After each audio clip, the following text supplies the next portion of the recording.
You'll find really interesting.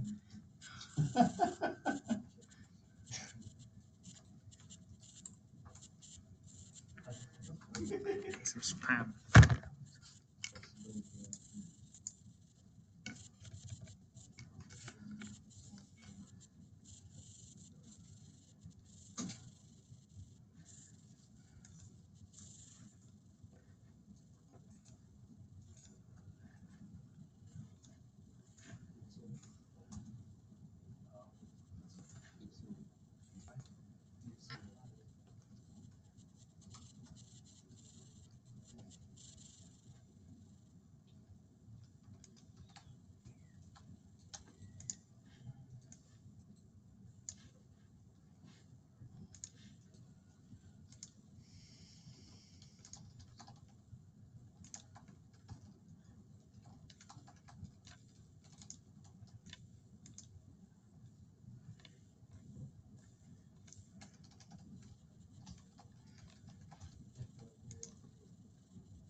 Used to sit there like that, strangle himself.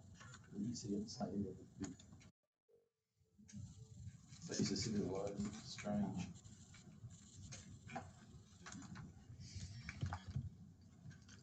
Useless.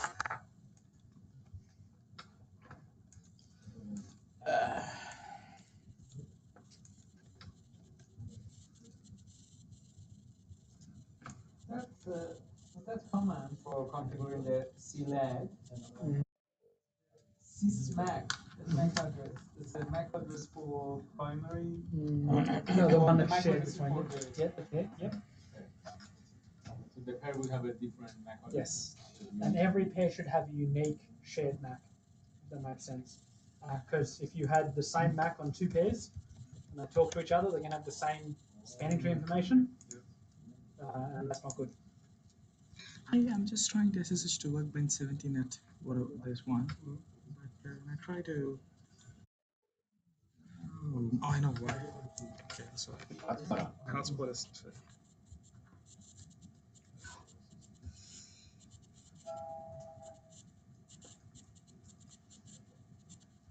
That's right.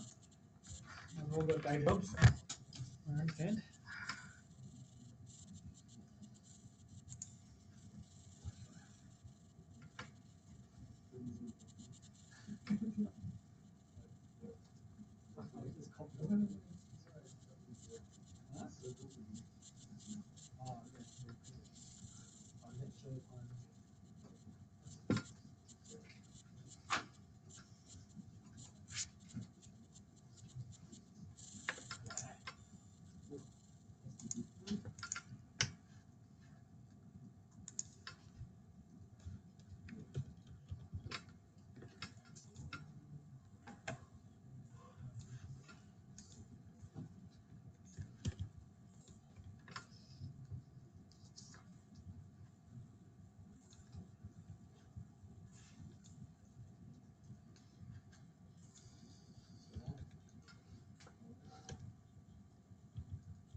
Here in the lab, Mm-hmm. it says that the peer is alive, Yes. but in the real, it is not alive. No, that does matter. So we need to go ahead and then. Yeah, so it asks you to configure it on both leaf 1 and leaf 2. Until that's done, it won't be alive. So have you configured both leaf 1 and leaf 2? Yeah, I did. Oh. And verifying the feedback relationship. Okay, let's have a look. See.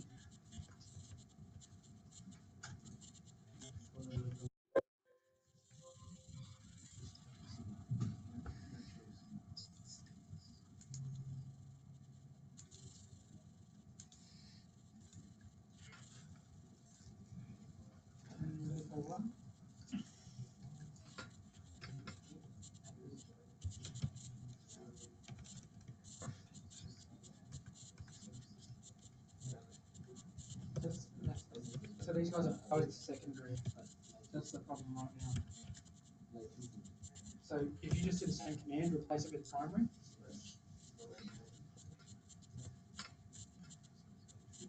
Delete this one or? No, you should be able to do it over the top.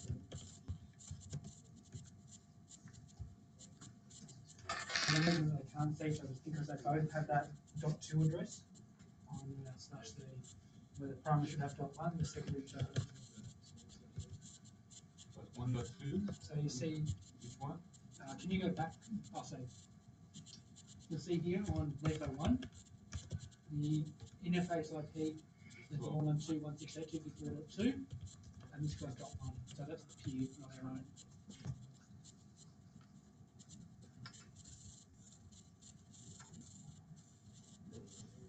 Net pending? The comment, yeah. Can you do net pending for me?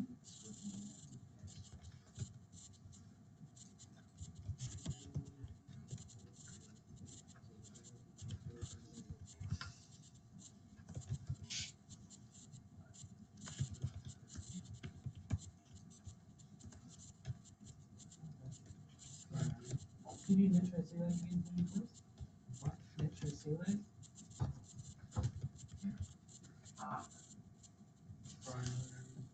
Can you do net show? Oh, can you go to leaf 02 for me, please?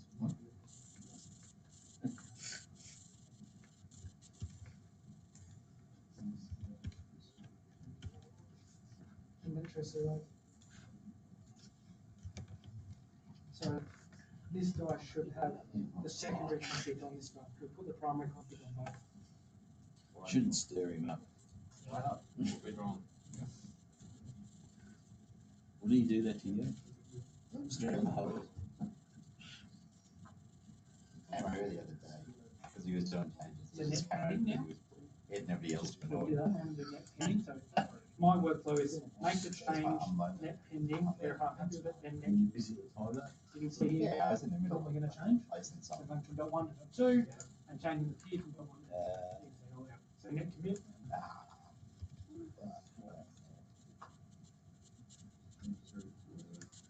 Net show CLA. This is where I use Control R and do CLA.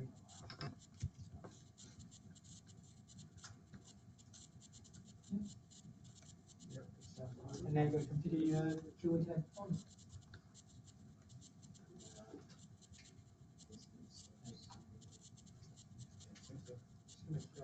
Very quick.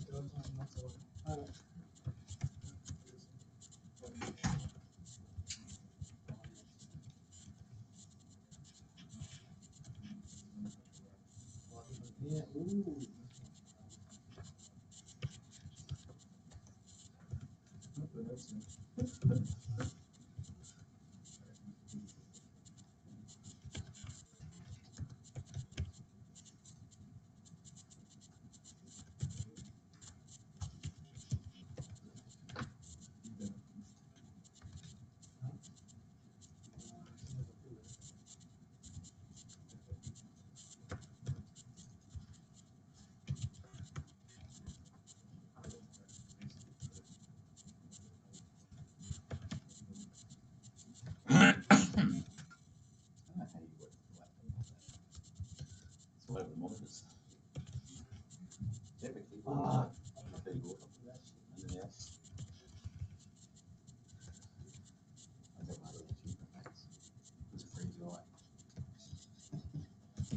30 at 4 unreal into mouse. I can't figure the mouse.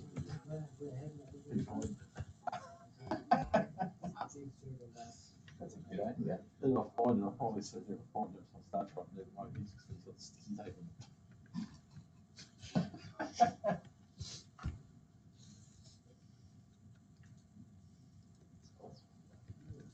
on it. Yeah, we used to get screenshots next to stuff. Move this stuff up to the top and you put whatever on it. So it's, people just simply just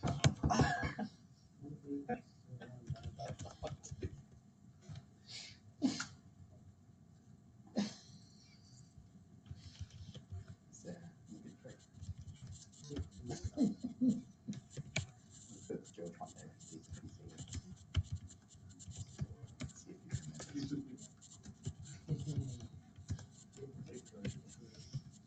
Number 5 is alive. Number 9. Here is alive.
Oh shit.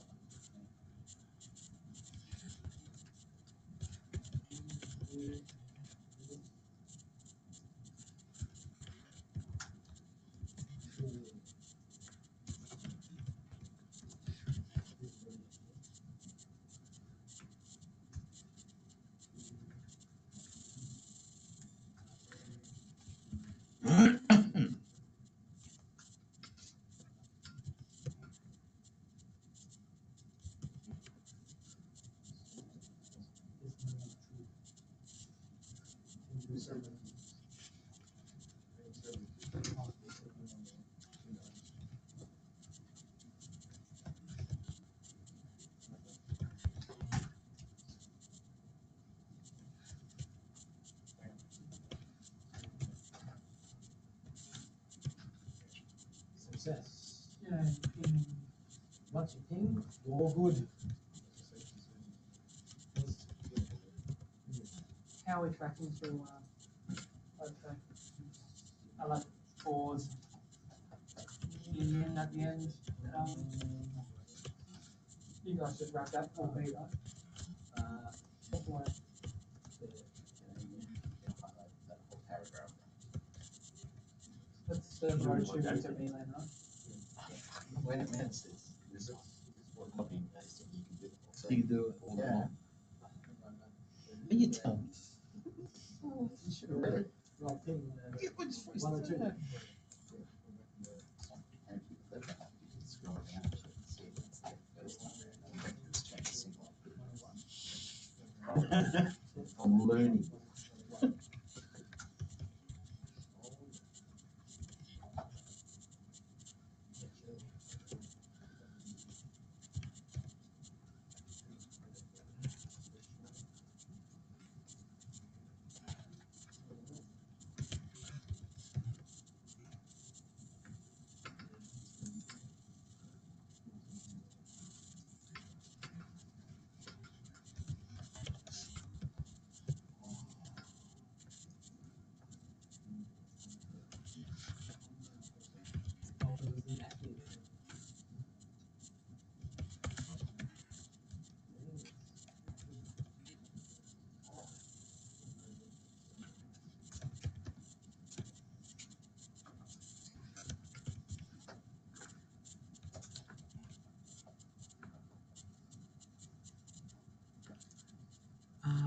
just wondering, the main reason people go from Cisco Juniper to Cummulus software and Intel hardware is it because of the cost? Partly. Partly, it's Partly it's the initial cost. Like the initial cost is generally cheaper. Not that Cisco can't beat it, but they can't beat it without going to like 90% discount type range. And then, secondly, it's the automation capabilities and the other things you can do with Linux that you can't do on NX OS. Yeah. So normally the cost thing gets you in the door, like lower operational expenditure, lower capital expenditure to start with, but the actual add-ons that Cumulus provides through automation and simulation and all that kind of stuff is what keeps us there. Yeah. Oh yeah.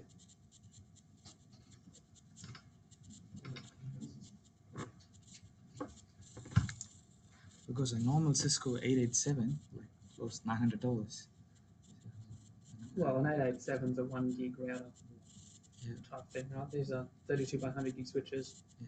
I mean, like, Cisco's are very expensive always.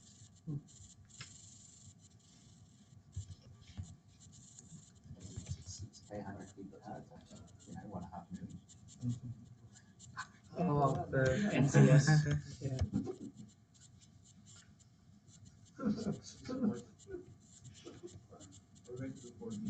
Yes.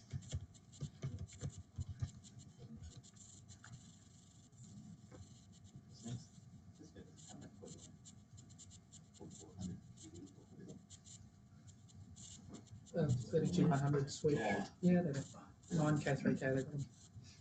Because usually Cisco, if any company does well, they acquire them. But I wonder how Cummulus escaped. Cumulus is very good. No one really goes head to head with them like that. Like the acquisition strategy for Cisco is acquire complementary technologies to keep building out a solution, or buy them earlier. But this goes against all of their value prop in being a vertically integrated single source stack. And there's a very famous quote from John Chambers from about 5 years ago. John Chambers is the former CEO and chairman of the board at Cisco. He quit a couple of years ago. And he said, White Fox is dead and we killed it. And he kind of got that one wrong.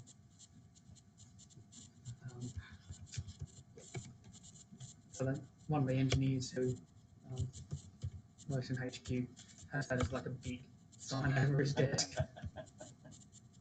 Because if you see the Contrail, the Juniper side, that was actually the guy who designed both. He left Juniper and he started his own company, he and his brother.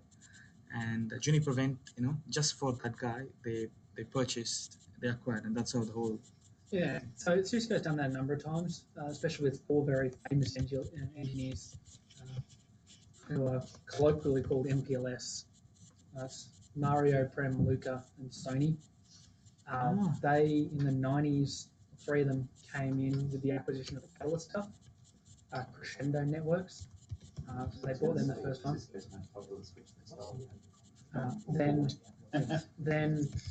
Then they spun out. They did a Cisco-funded spin-out, and they did the MDS fiber channel switches. Came back in, like I say, got bought by Cisco for about $2 billion.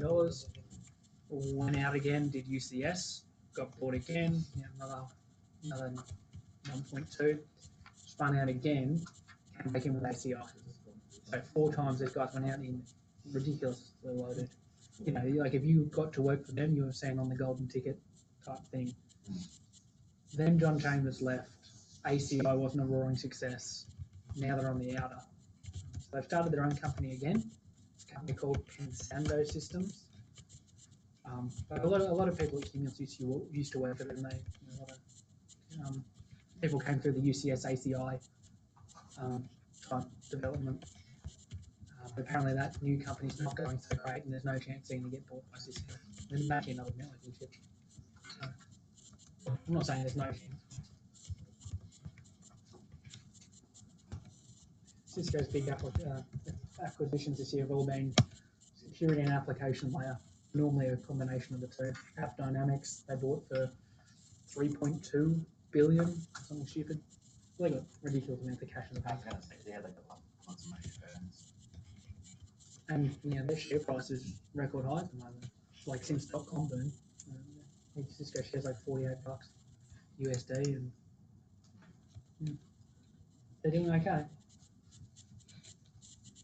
They're saying overall decline in data center switches to ask an Arista basically. Do we have certification at Cumulus? We can do it. Not yet. Oh. It's coming. Ah,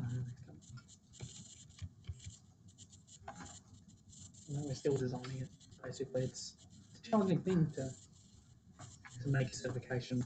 You see all the ones that are in front of you with the lab content, and the multiple choice, and there are flaws in both of those type things. What do we base the content on? Like, there are so many things you can do with this. And the choice about openness. What do you do an open networking certification on? Networking fundamentals, Linux fundamentals, automation fundamentals. It's kind of where it's looking like at the moment.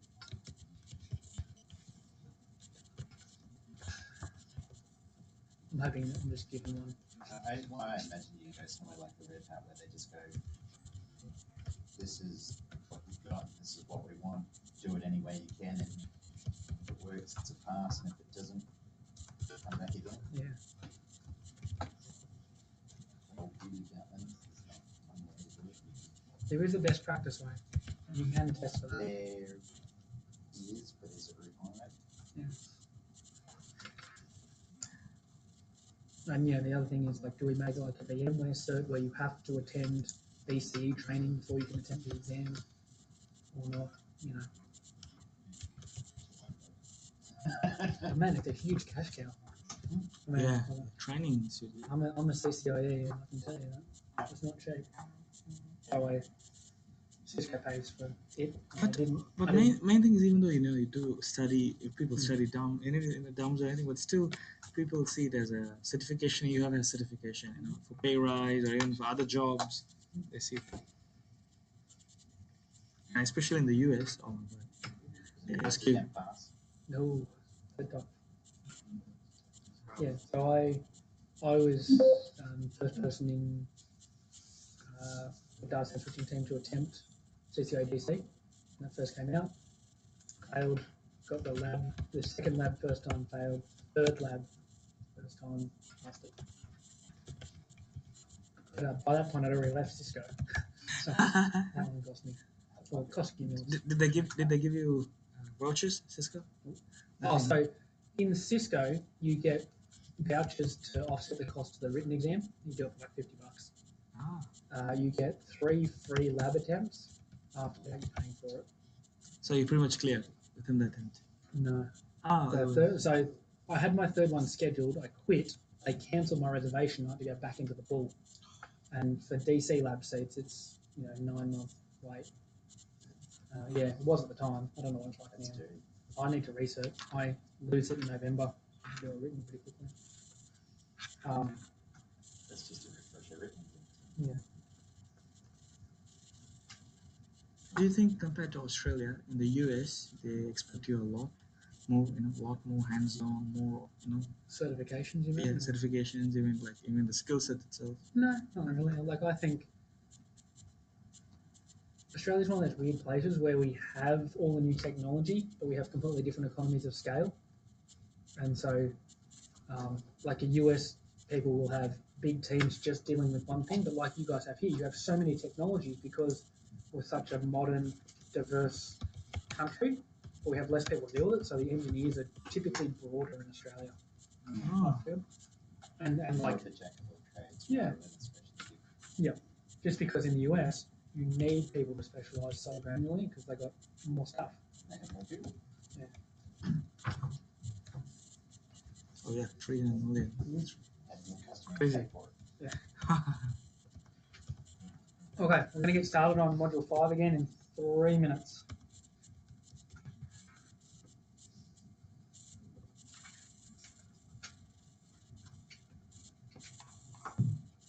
So do you do any of this for this or?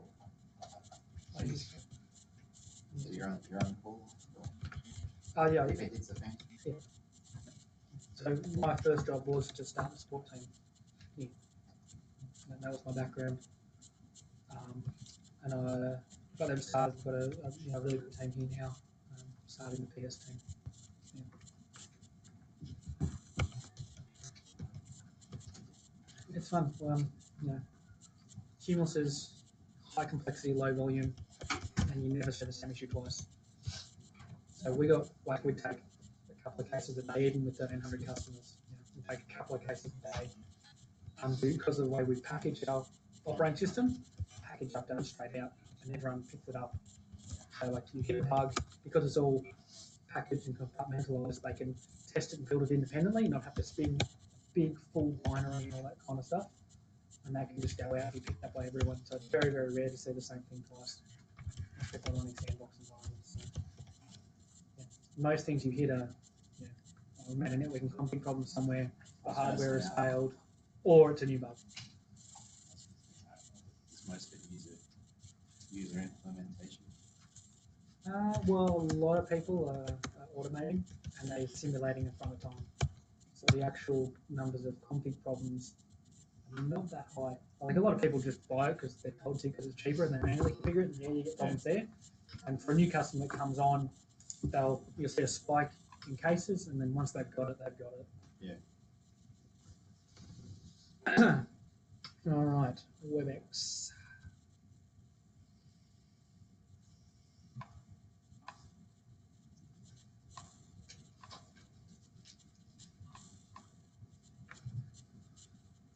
Okay.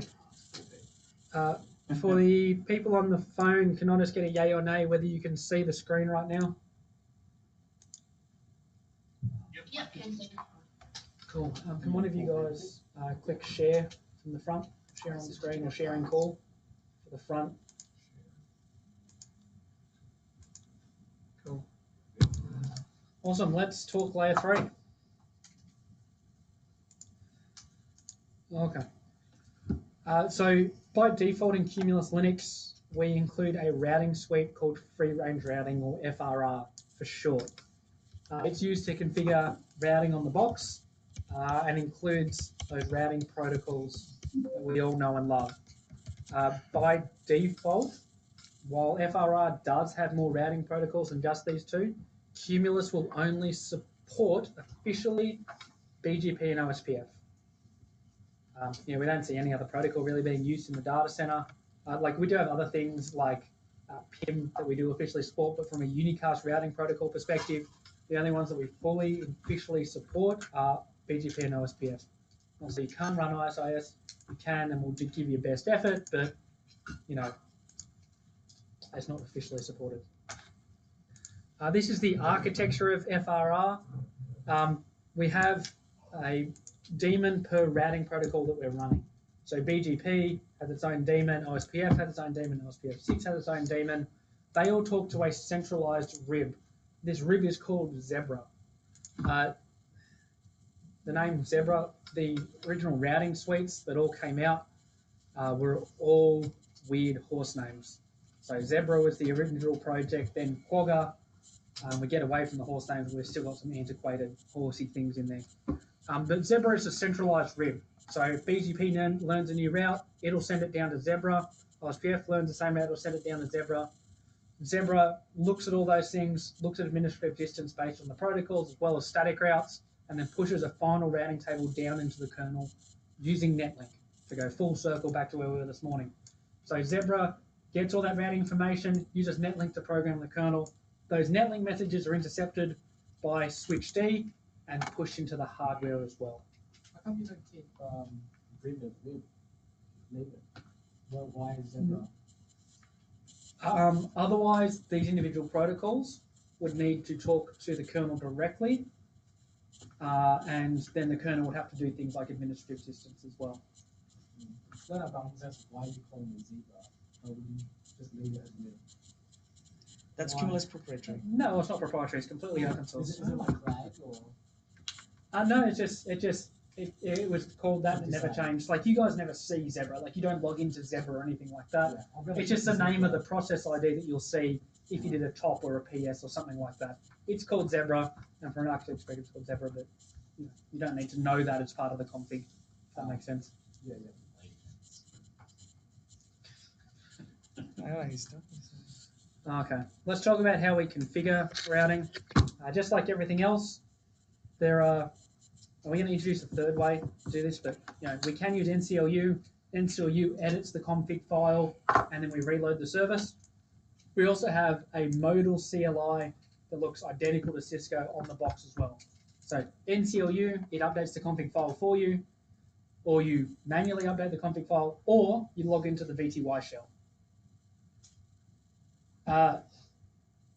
We've talked about those keyword differences in NCLU, net add interface to get into interfaces. We're going to introduce net add OSPF, net add BGP, net add routing.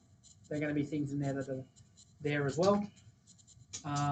One thing to keep in mind though, there is interface-specific routing configuration. Which file do you think that goes in? The interfaces file or the routing file? Goes in the routing file. Yeah. It's conceptually a little bit different, right? So all the interfaces configuration goes in the interface file. This routing configuration, even though it's applied to the interface, is actually routing configuration. So all routing happens in etc frr.com, that's the routing config file, and all the interface configuration like IPs, switching, trunking, access, yada yada yada, goes in etc network interfaces. Okay, so just keep that in mind. We do have net show route. This is your show IP route. You can chuck a prefix in there and it'll do the longest prefix match for you. Same behavior that you're used to.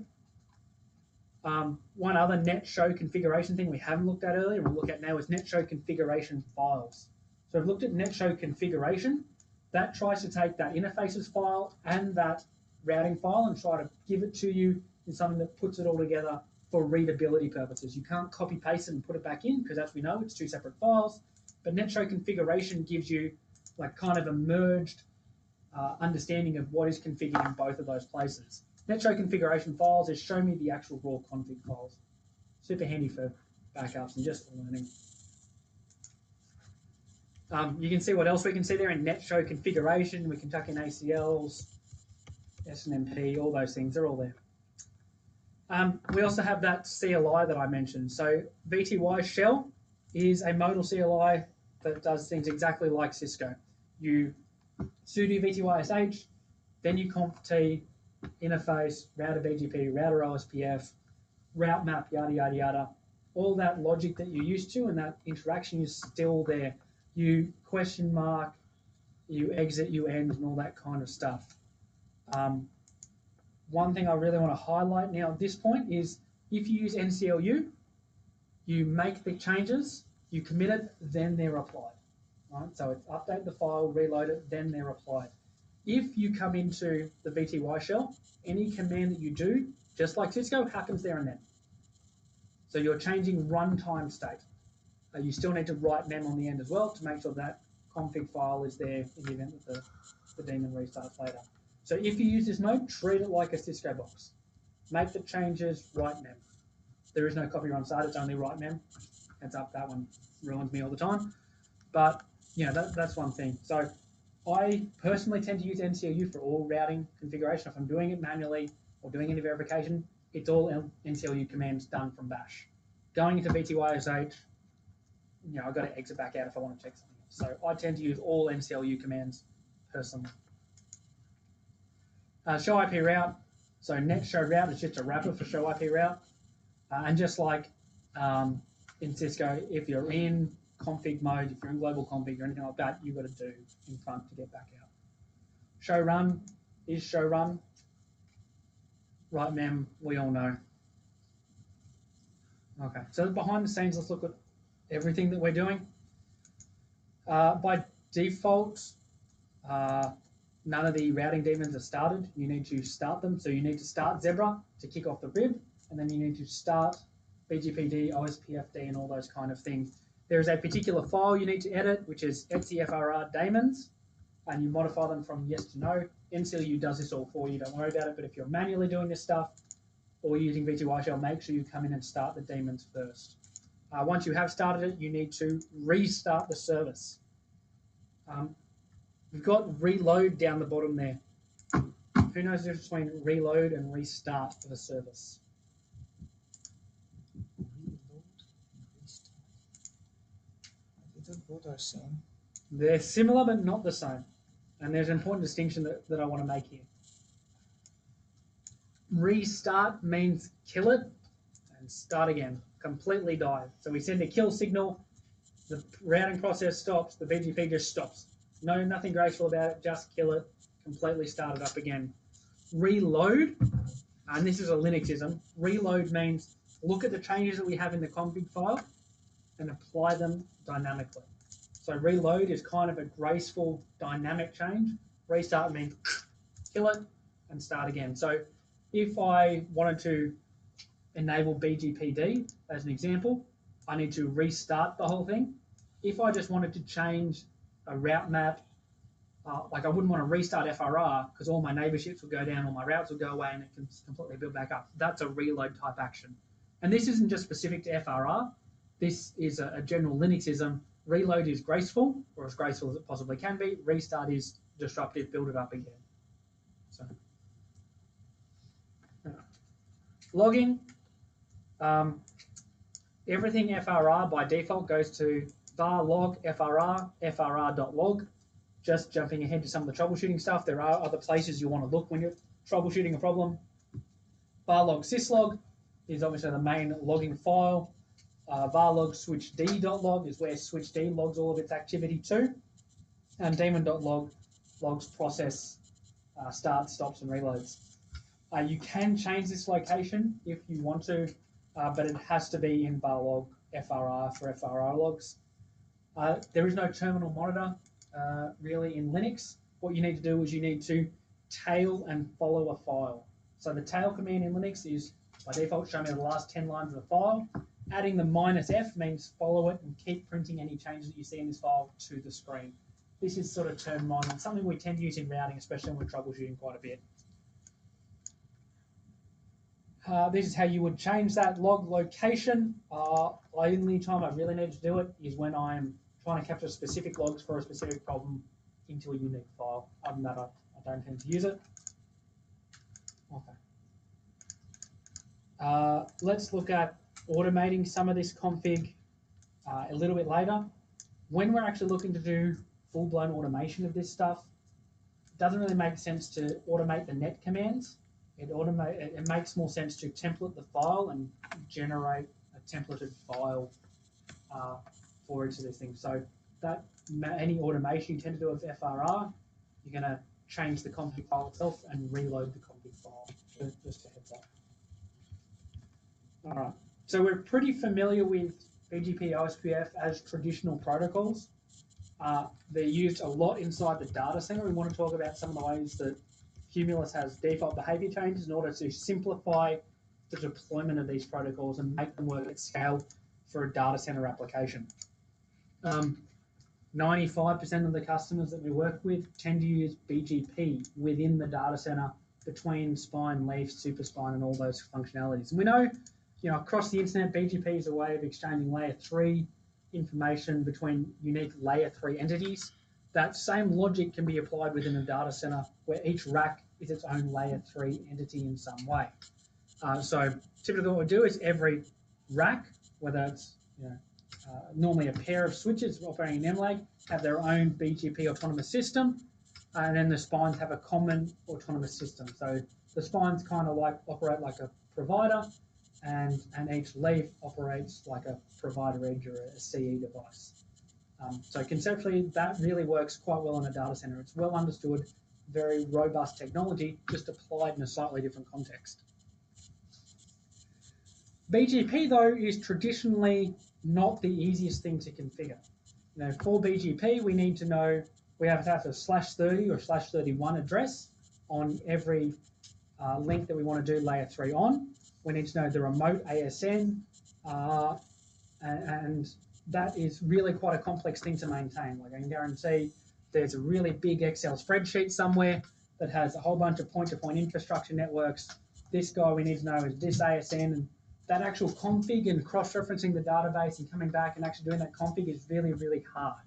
I'm not saying it's not possible, but it is slow and tedious and very, very manual. And it's unique for every single peering that we have. For Cummulus, when you own all that infrastructure, you're in a data center, you've got it all, we would go, well, why do you need to do all those manual configuration actions?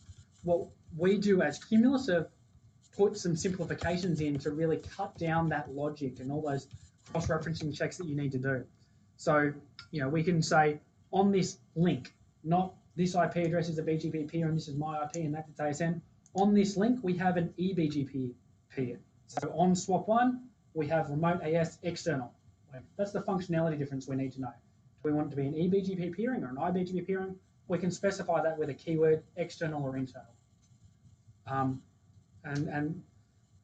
That dramatically cuts down your infrastructure subnets, your cross-referencing and all that kind of stuff.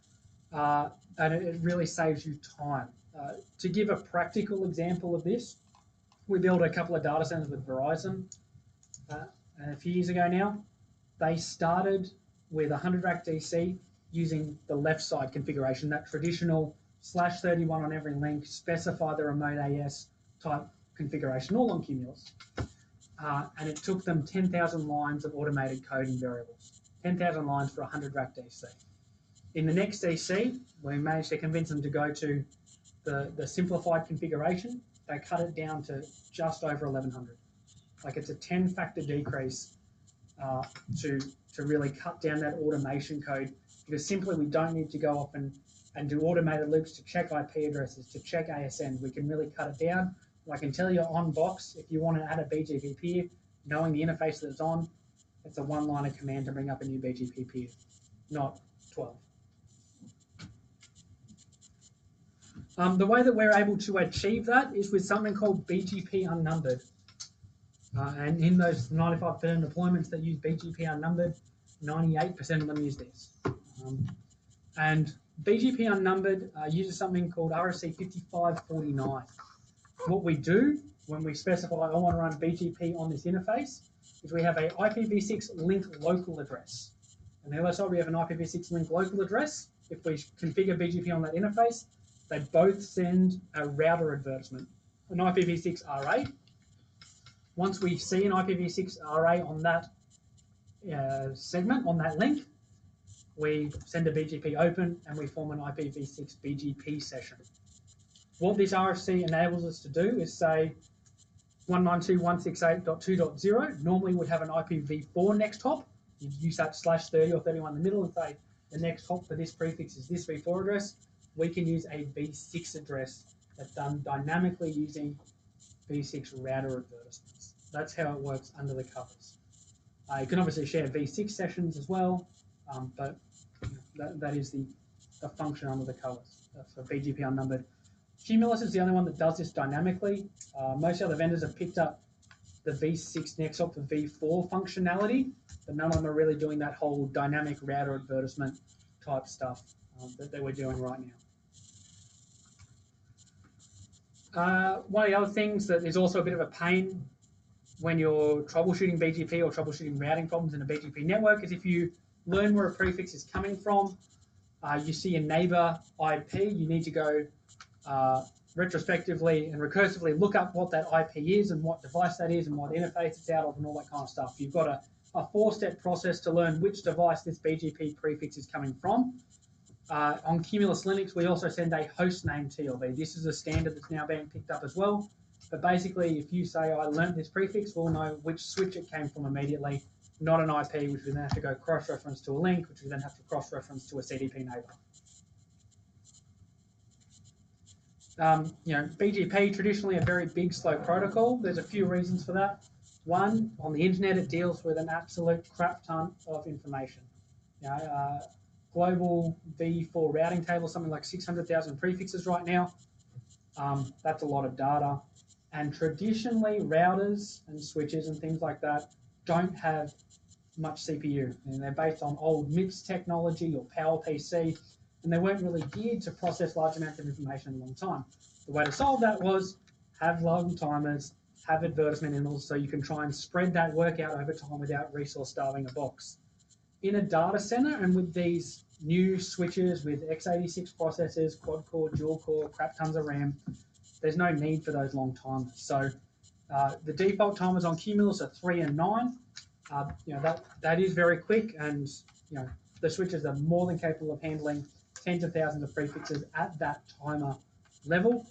We also advertise prefixes we learn instantly. So as soon as we learn it, we reflect it, where traditional BGP stacks tend to take 30 seconds or so. Like I said, it doesn't have to be slow. It's not slow for us by default, and BGP is used as the routing fabric protocol of choice in most major data center operators these days. OSPF has had some of the same considerations put into it using slightly different protocols. We do have OSPF unnumbered as well. Instead of having no v4 infrastructure addressing, we use the same /32 on all devices, on all interfaces, sorry. So again, we can really cut down on infrastructure subnets and cut down our OSPF database because we no longer have LSAs for transit networks. Similarly, OSPF is, in its core, while it does L3 information distribution, it is an L2 protocol. It does a hello, which is a link local multicast, and basically what we do is look at those link local multicast information and then the SPF advertisements, and we take the next hop MAC out of there and put it as the next hop MAC for all the prefixes learnt from a peer. Again, cut down the timers. They don't need to be super long, super high. We've got good CPUs in these switches in order to handle it. Getting off? I have to go. Okay. Been asked to leave. Sure. Thank you very much. Not a problem. Sorry to interrupt. That's fine. You've got the content, you've got the labs, Beautiful. and you'll get an email from me. You get an email from me, so you've got my contact details. Good on you. Thanks for that. Appreciate it. See you. Nice. So, what we can do now is very quickly start configuring BGP in the lab. The next thing we're going to do is take what we've done here and then automate it and push it out to a full spine leaf. I think we need to do this first because you're about to die a horrible, horrible death, it seems like. Yeah. Falling asleep. Yeah, sorry. So what I recommend we do is 5A very quickly. Don't worry about 5B. That's just configuring the route maps and crap like that. And that's not any different. But please do 5A. It won't take you long. The config's really simple. And then that should only take 10 minutes or so, and we'll start talking about automation. Okay?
Is it your laptop?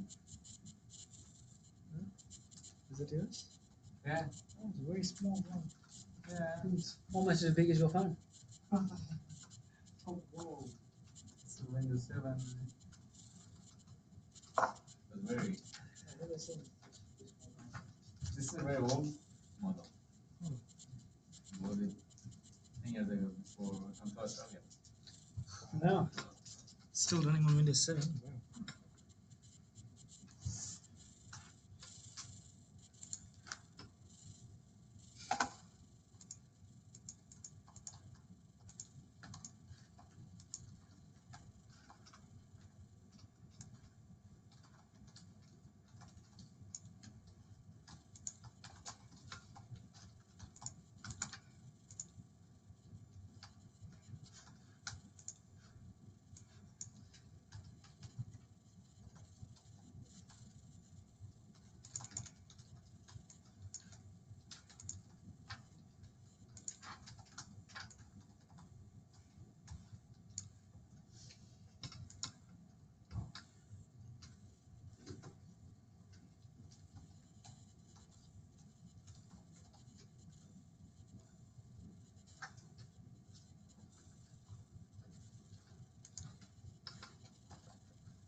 How are we going through flight A? Almost verifying it. Okay, I'm just going to quickly run to the bathroom. When we get back, we'll get cracking again.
Everyone's PGP up. Nearly there. Right. On the phone, everyone good with 5A?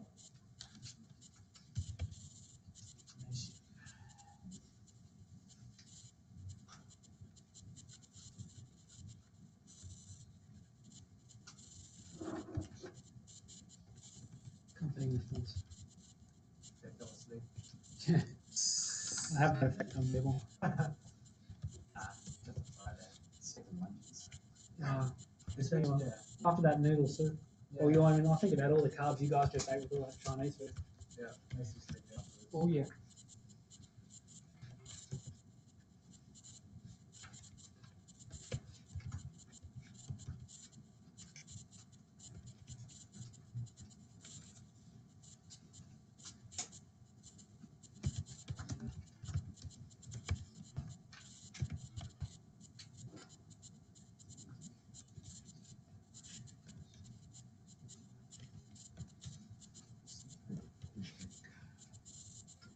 I can slap you if you'd like. Sounds like knocked me out. Yeah, I had a late night last night. Yeah. Done. Let's begin. PGP's up. PGP's up. Awesome. All right. We are established. Let's move on with automation. We'll try to. There we go.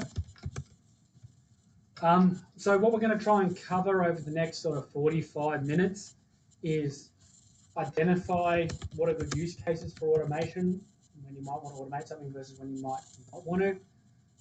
Then we're going to look at how to actually do some automation. Look at initial configuration automation, the stuff we did in the very first module this morning, using zero-touch provisioning. Then look at the differences in some automation tools that we have, and then actually use Ansible, which is one of those tools, to configure a full spine leaf network. All right. So you guys have probably all heard the terms automation and how it typically applies in the IT world. But the reason that automation has come through is to really try and cut down on costs.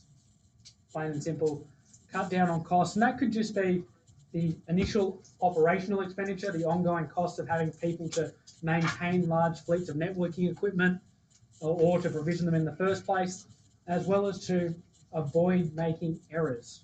You know, a lot of downtime and a lot of outages in networking, especially, are caused by stuff-ups. Who here, and I'm putting my hand straight up, has ever done switchport trunk allowed VLAN and then put their VLAN and then hit enter and forgotten that add keyword? Yeah, everyone has done that. No, yeah, everyone has done it. I don't care who you say you are. I fixed it a couple of hundred times. Yes, and it is, you know, the number one outage, cause of outages in networks is mistakes, human-made, hand-made mistakes.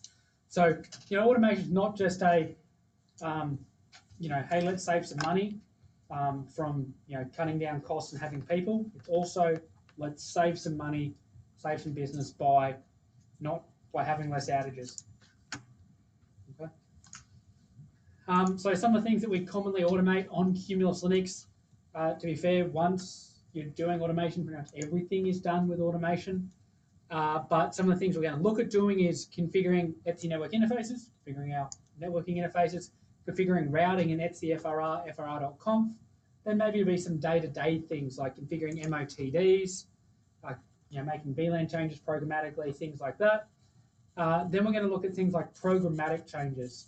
You know, do a set of tasks so we can dynamically replace a switch in the network, route traffic around something that's not working. And of course, we can do things on multiple switches at the same time. Install a new package, make a change, yada, yada, yada. So the three big things that we see, and we're preparing for all these things here in this deployment, we're doing them. Rapid provisioning. You know, if you think about 100 rack DC, that's going to take, you know, a team of people a couple of weeks to get done.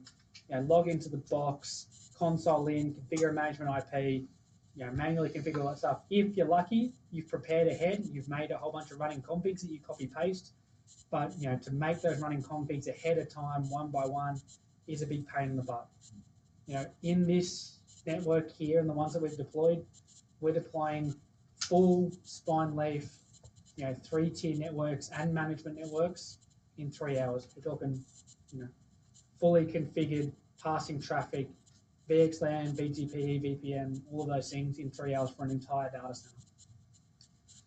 One of the other things it's really good for is swapping a whole switch. So when you're, oh, that's someone opening a blind somewhere else.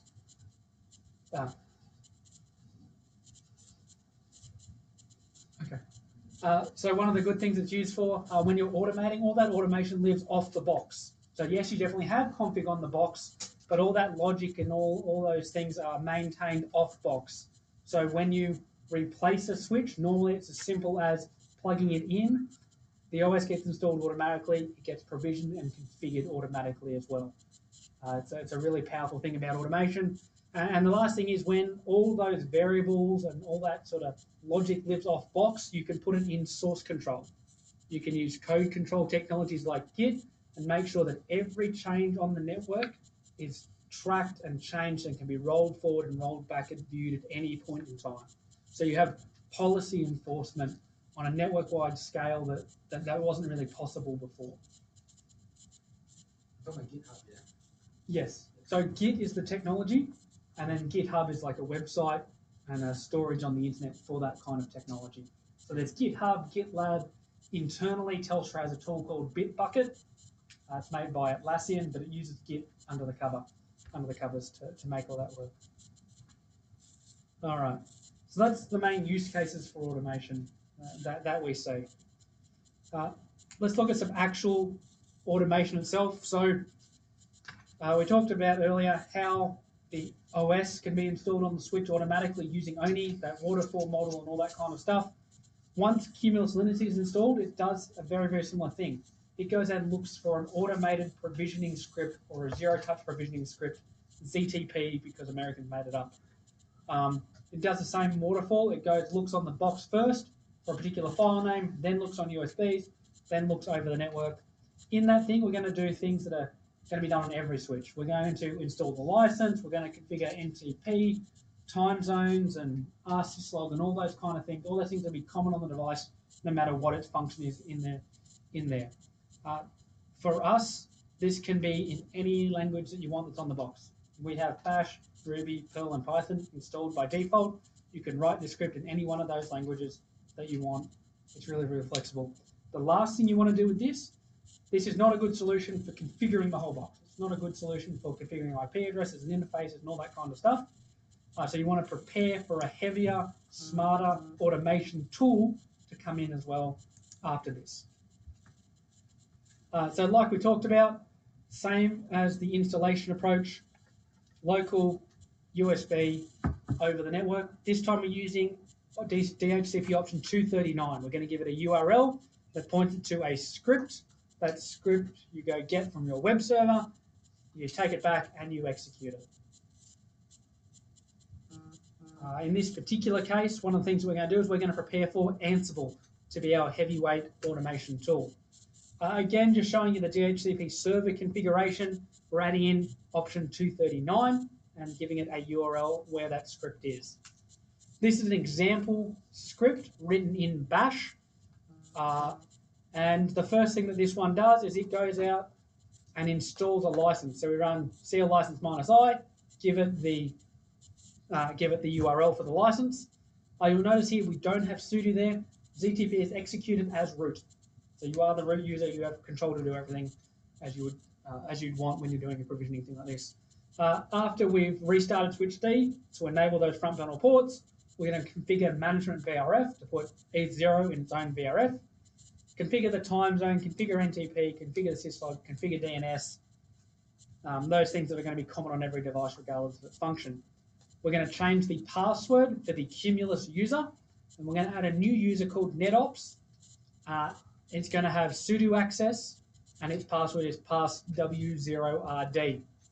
exit 0, exit clean. That's what that means. You notice at the very bottom we have the line hash Cummulus auto provisioning.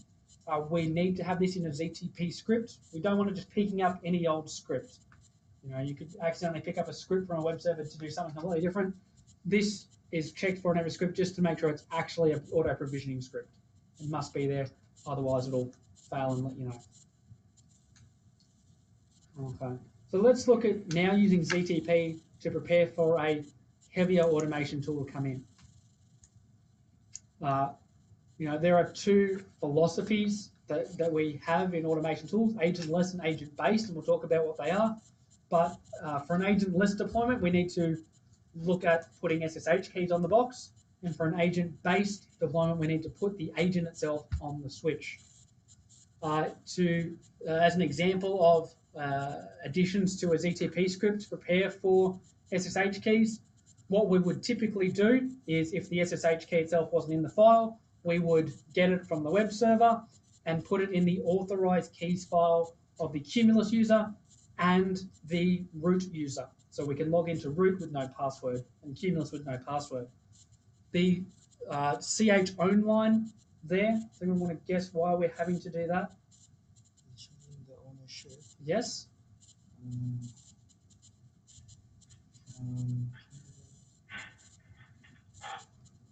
Script is running as root, the file will be owned as root. If it's not owned by Cummulus, it won't be accepted by SSHD. Yahtzee, well done. Everyone follow along with that? Yeah. ZTP is run as root, and what you'll notice we're doing there is as root, we are creating home Cummulus.ssh. So .ssh is a folder.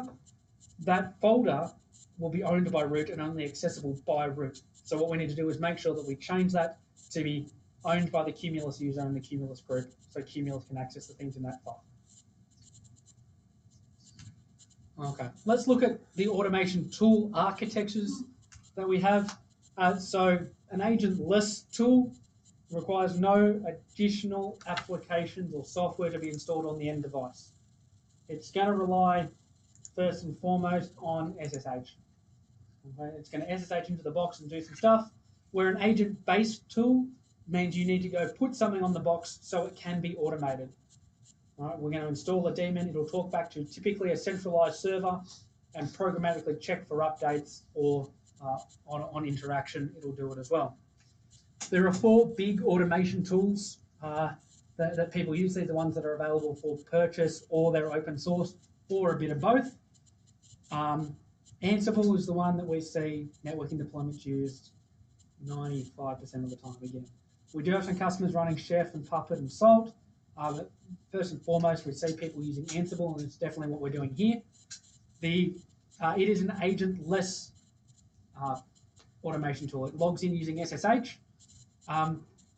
It has a file, an automation file, which is called a playbook.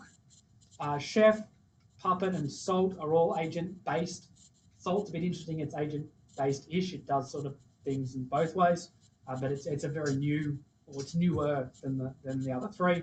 They've obviously got their own flavors of file that they tend to use. A Chef has a cookbook, a Puppet has a manifest, and Salt has a Salt slate. Okay. Let's look at Ansible. That's what we're going to be using today, and it's what we use in this deployment. Ansible can be used in 2 ways.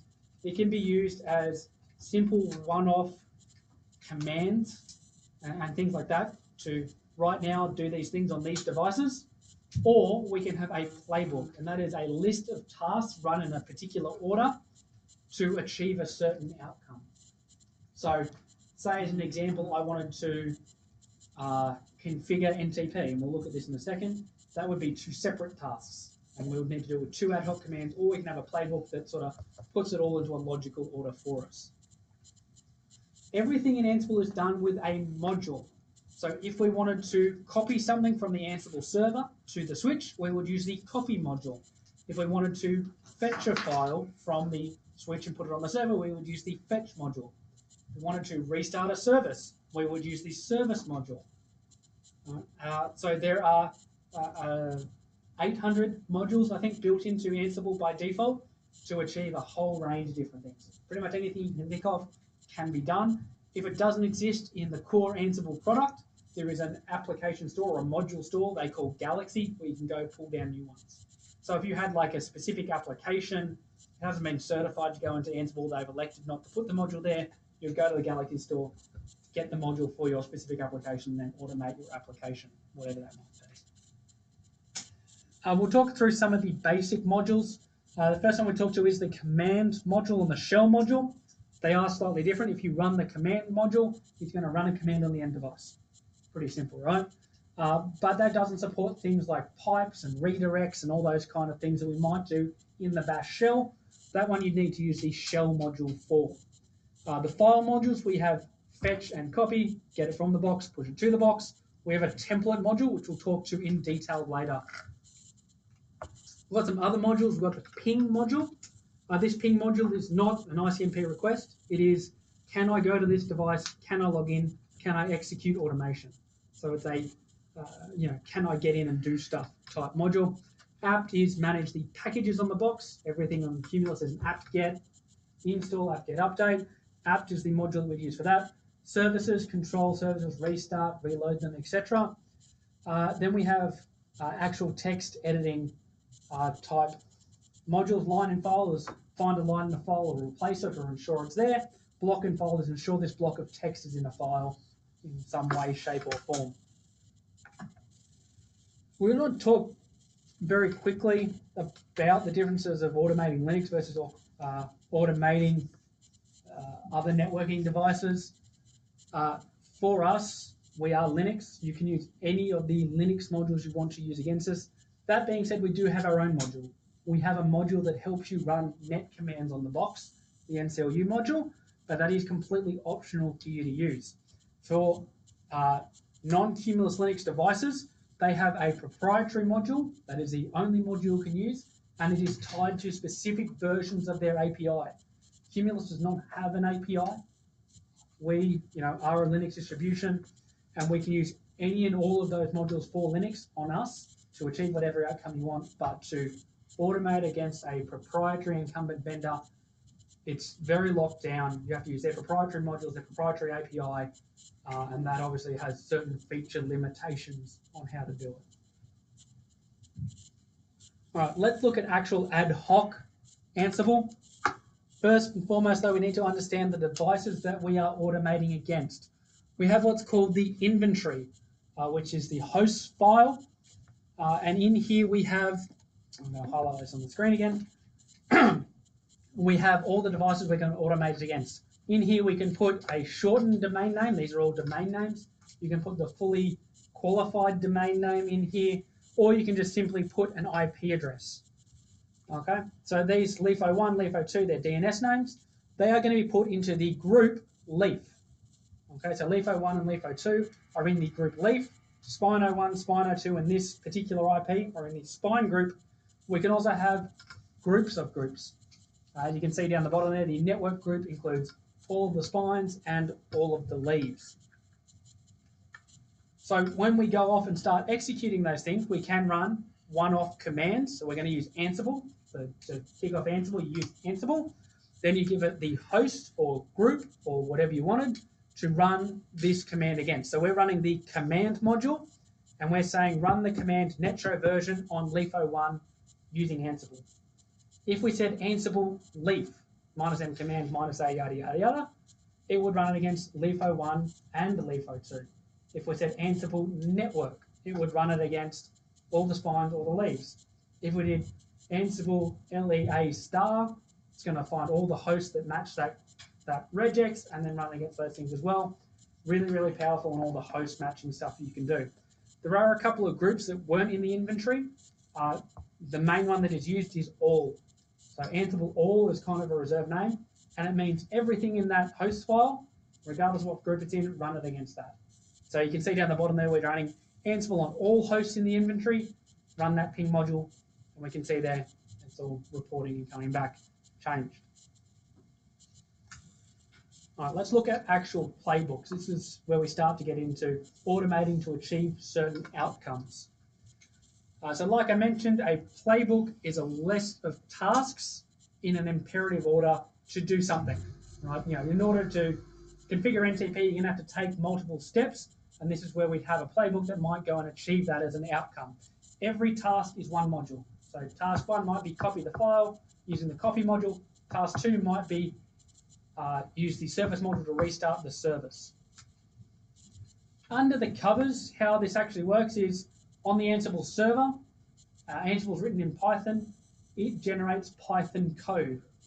That Python code is copied across via SSH to the end host we're automating. They execute the Python code, they return back the result to the server. So under the covers, that's how it all works. This is an example playbook.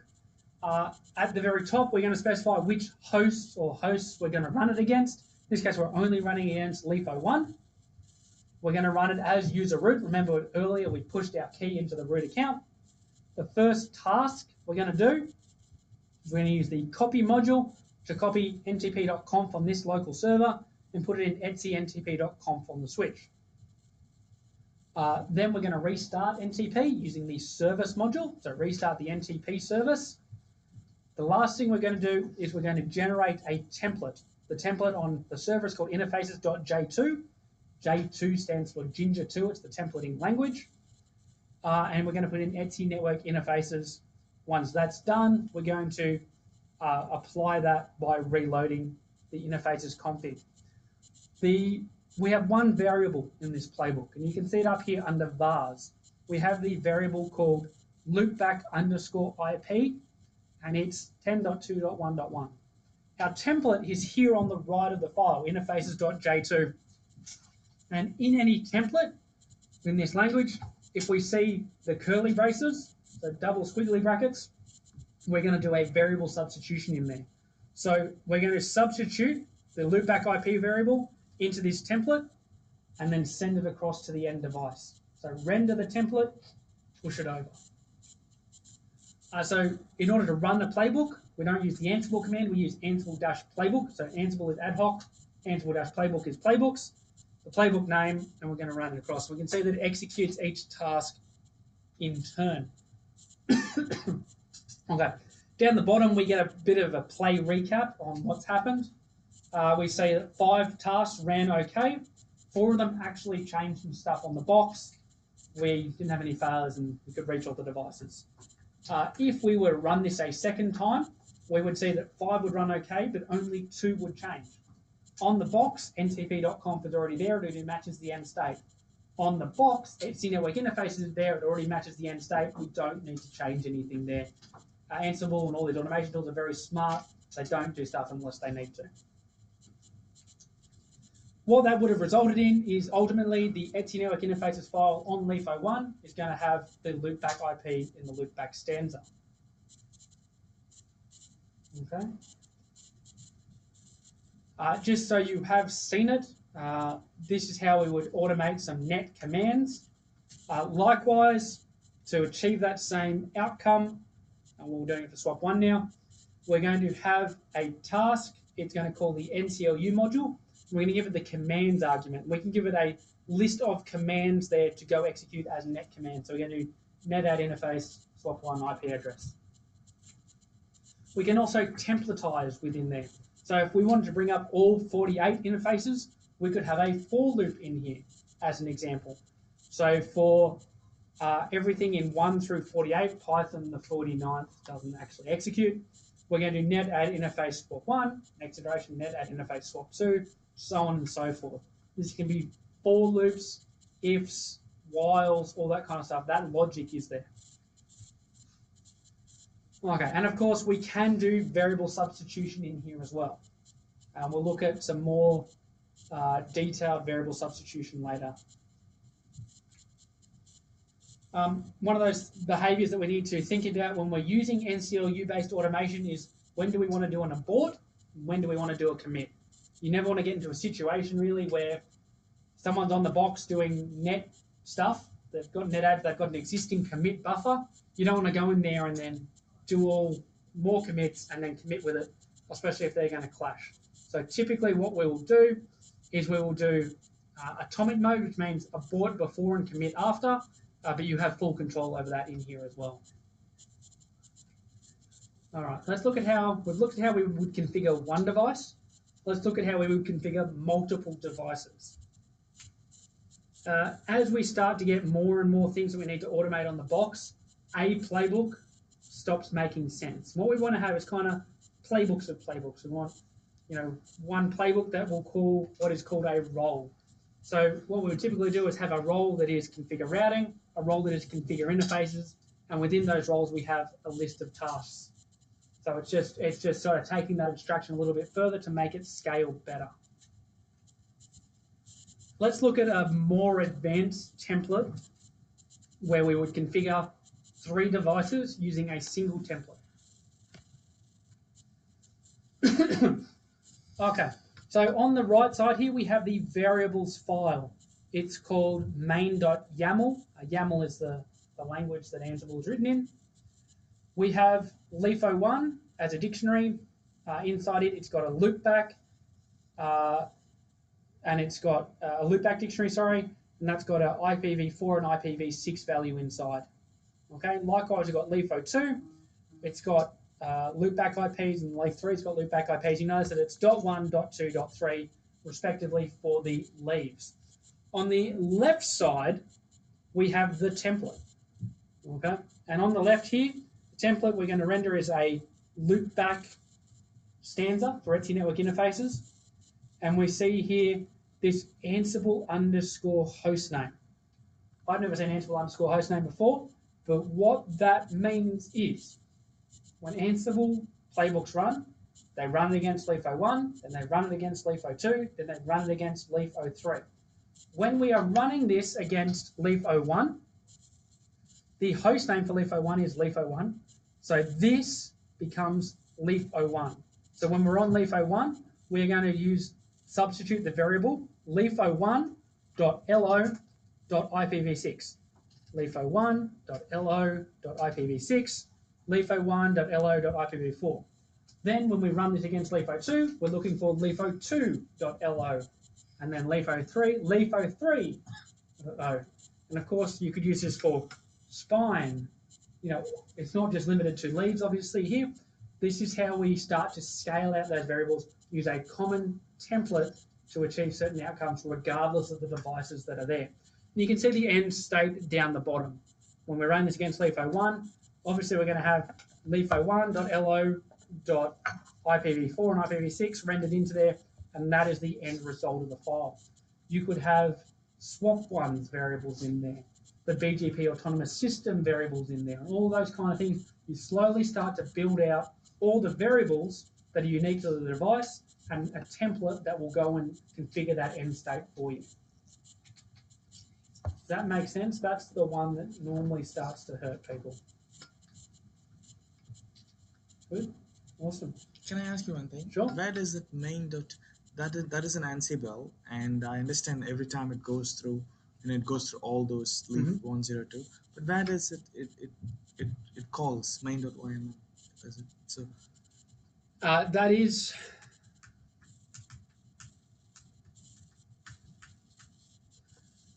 So you see the bars section there? Yeah. So Ansible goes and looks for variables in specific places automatically. Oh, okay. But you can also import specific variables using bars or bars files. You can give it a list of variables that it can go get as well. So by default, Ansible will go look in specific places. It'll go look in a place called group bars, so and then device bars and things like that, which is how we would probably import this file into the playbook itself. Okay.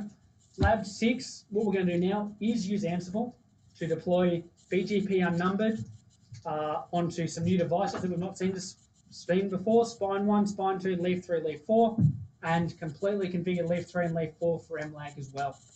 All right. In this particular one, the instructions say look at the file.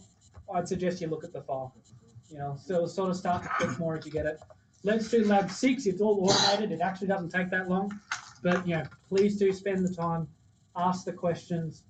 We use this technology to configure everything here in this deployment. Okay.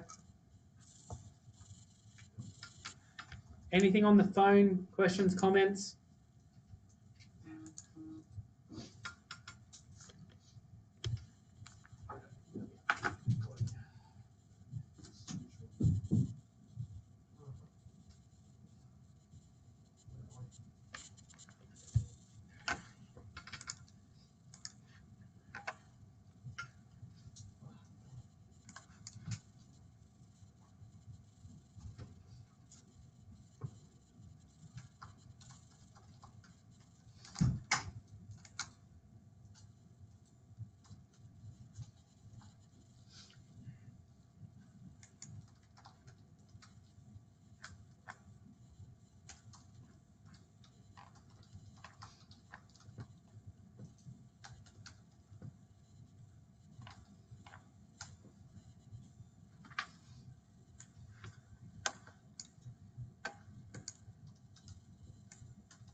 I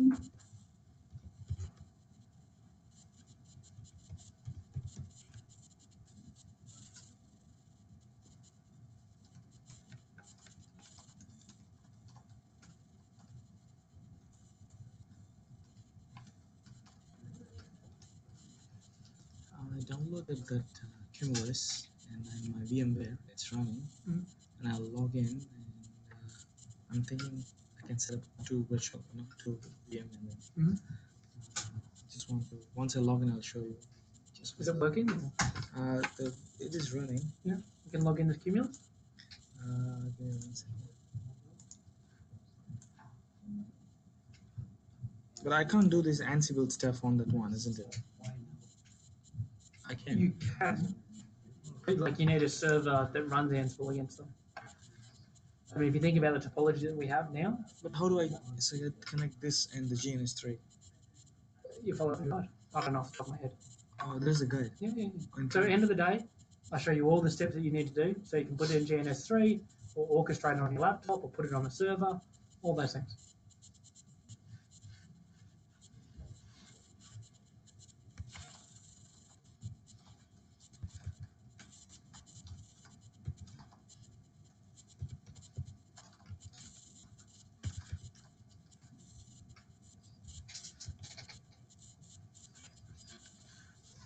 Okay. Everyone done with 6?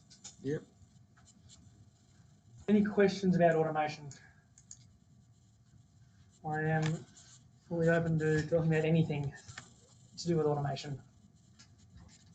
As long as I know the answer. This is the question.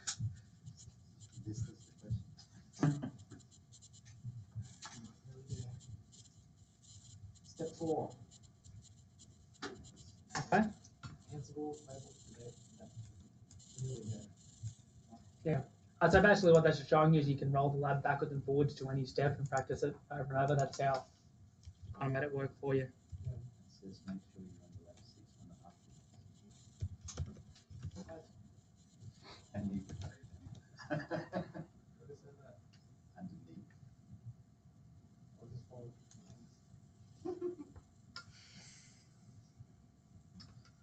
Okay.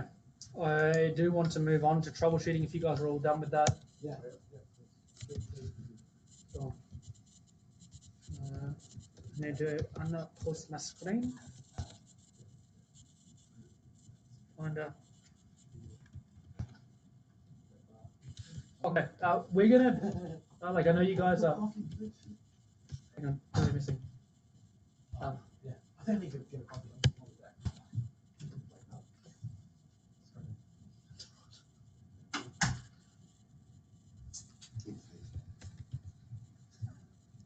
Root and then Cumul. You can't log in as root. So You have to log in as Cummulus. Cumulus and then Cumulus Linux. Go in and enable the root.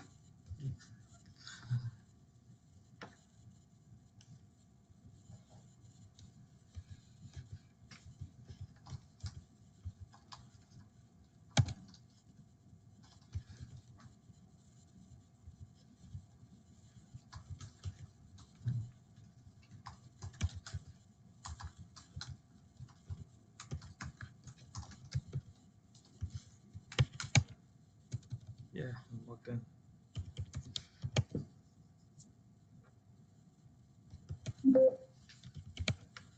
Okay, I'm going to share my screen again, and I realised I was just sharing my WebEx and talking to my colleague. So.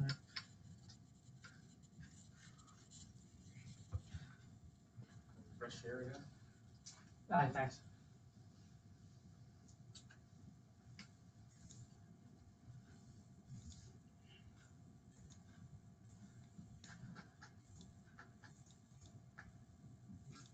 You were saying that use Ansible to deploy the We use USB ZTP because the problem with when you're there's been a few problems. The first one is that RDN has never been there before. We've had to build the network, and all those server resources like the web server are all centralized.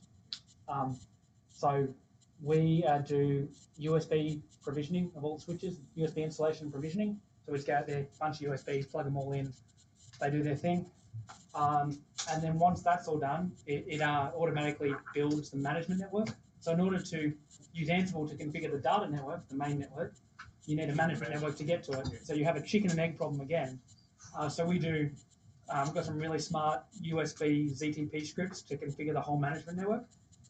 And we use BGP unnumbered and all that kind of stuff to actually build the network, so we don't have unique variables and stuff like that. And then once that's up, we can then use Ansible to configure the data network.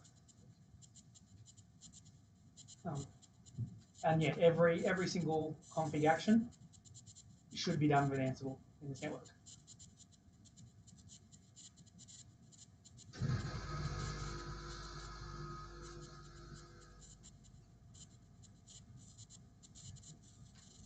Aircon? Sounds like a big fridge. Yeah, it's gonna explode, isn't it? You work the coffee machine too hard. Yeah. What the oh.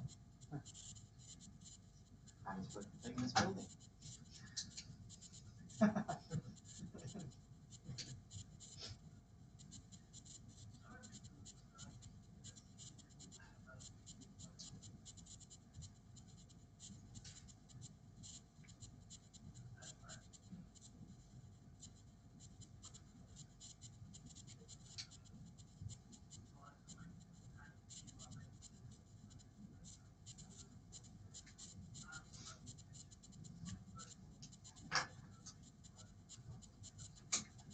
So do you guys have like a common bank of templates that you give out to your customers? We host a lot of things on GitHub.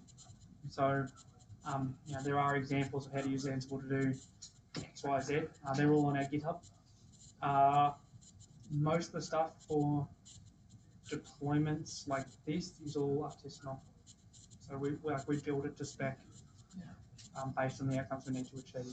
It's not to say that some of the stuff isn't reusable, it certainly is. But no two networks are exactly identical. The things that you'll be changing are not identical. And so it becomes a little bit different. We can definitely do that. The problem is not that we can do that, it's once we walk away, it can tell us to own it with all that increased logic to try and achieve everything under the sun from a centralized template. And the reality is, no. We'll have one person at Cummulus that sits there and tries to maintain all of those things. Like someone like me might have a template that does everything, but to try and understand the logic and have all those additional features in there, you don't need. It's very hard for someone to come in as a customer by that. I meant like just a standing set of templates which you say, here's a library of common templates we've already created. Yeah, and that's our GitHub. We have a whole bunch of demos. We have a reference topology, which we'll show you at the end of the day. It's basically a setup of spines and leaves. And so on this, you can go see how this would build for this network in particular and take parts of it out. Cool. Let's get started with network troubleshooting. The one thing I always say to this is you're not going to remember these commands. Remember conceptually what we can do, and then use this deck as reference later. Okay, because I honestly don't expect you guys to remember all this stuff. But please remember the capability that's there. That's what we want to focus on. Okay, we're going to walk up the OSI model from bottom to top and sort of tick off the tools and commands and things like that at each layer. We do have to start with stuff that's pre-layer 1, which is the environmentals. We've got a few tools. We have SMON.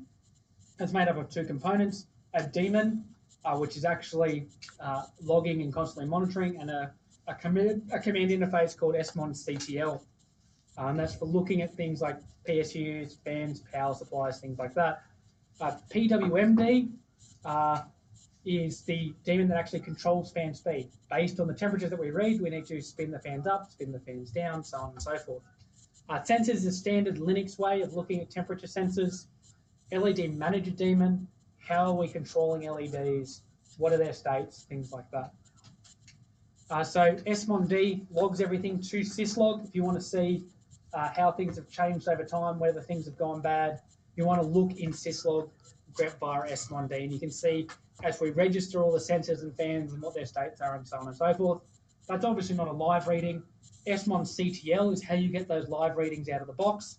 You can do SMON-CTL for all the sensors or per sensor and get verbose output. So normally you just do S1CTL for fan 1. You can say it's okay, it's not okay.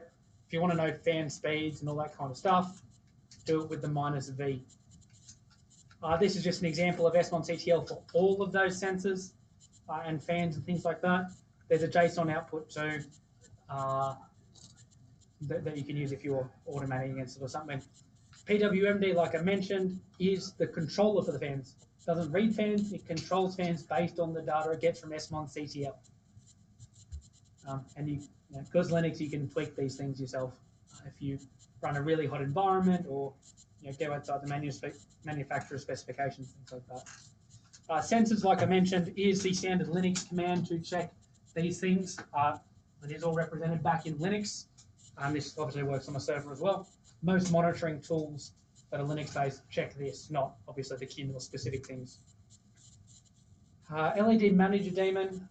This is where we can remotely tell what color the LEDs are supposed to be. And we can, on some platforms, kind of control locator LEDs. You can change colors of LEDs in Linux. You can do it with us, don't do it, but it's a good, fun thing to show your friends. We used to have I don't know if anyone's seen Battlestar Galactica, the Cylons with the red light. Yeah, we did that for booth demos and stuff like that. Okay, let's look at L1. We do have NetShow. NetShow is really where this starts to come in on layers 1 through 3. ETH tool is where we're looking at link speed, duplex, things like that, as well as optic info. ETH tool, this is a common server thing as well. IP is the admin state, IP link show. And then the kernel has some stuff in its proc and sys directories that we can look at as well. NetShow counters. This is where we get high level counters, general, how many packets, how many bytes, how many drops, not specific detailed counters. This is something we can clear and show. One of the really useful things about Linux, Juniper has like a show, or like a /compare, and it'll show you differences between the output 2 times.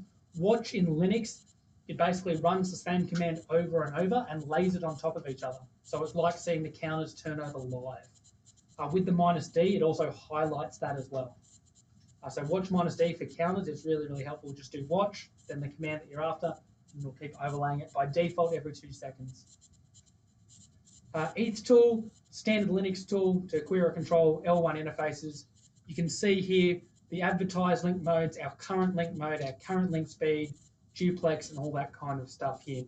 This is not a real switch. It's supposedly working at 40 gig a second, full duplex, no auto-neg, but it's also advertising it can put 10 meg base 10.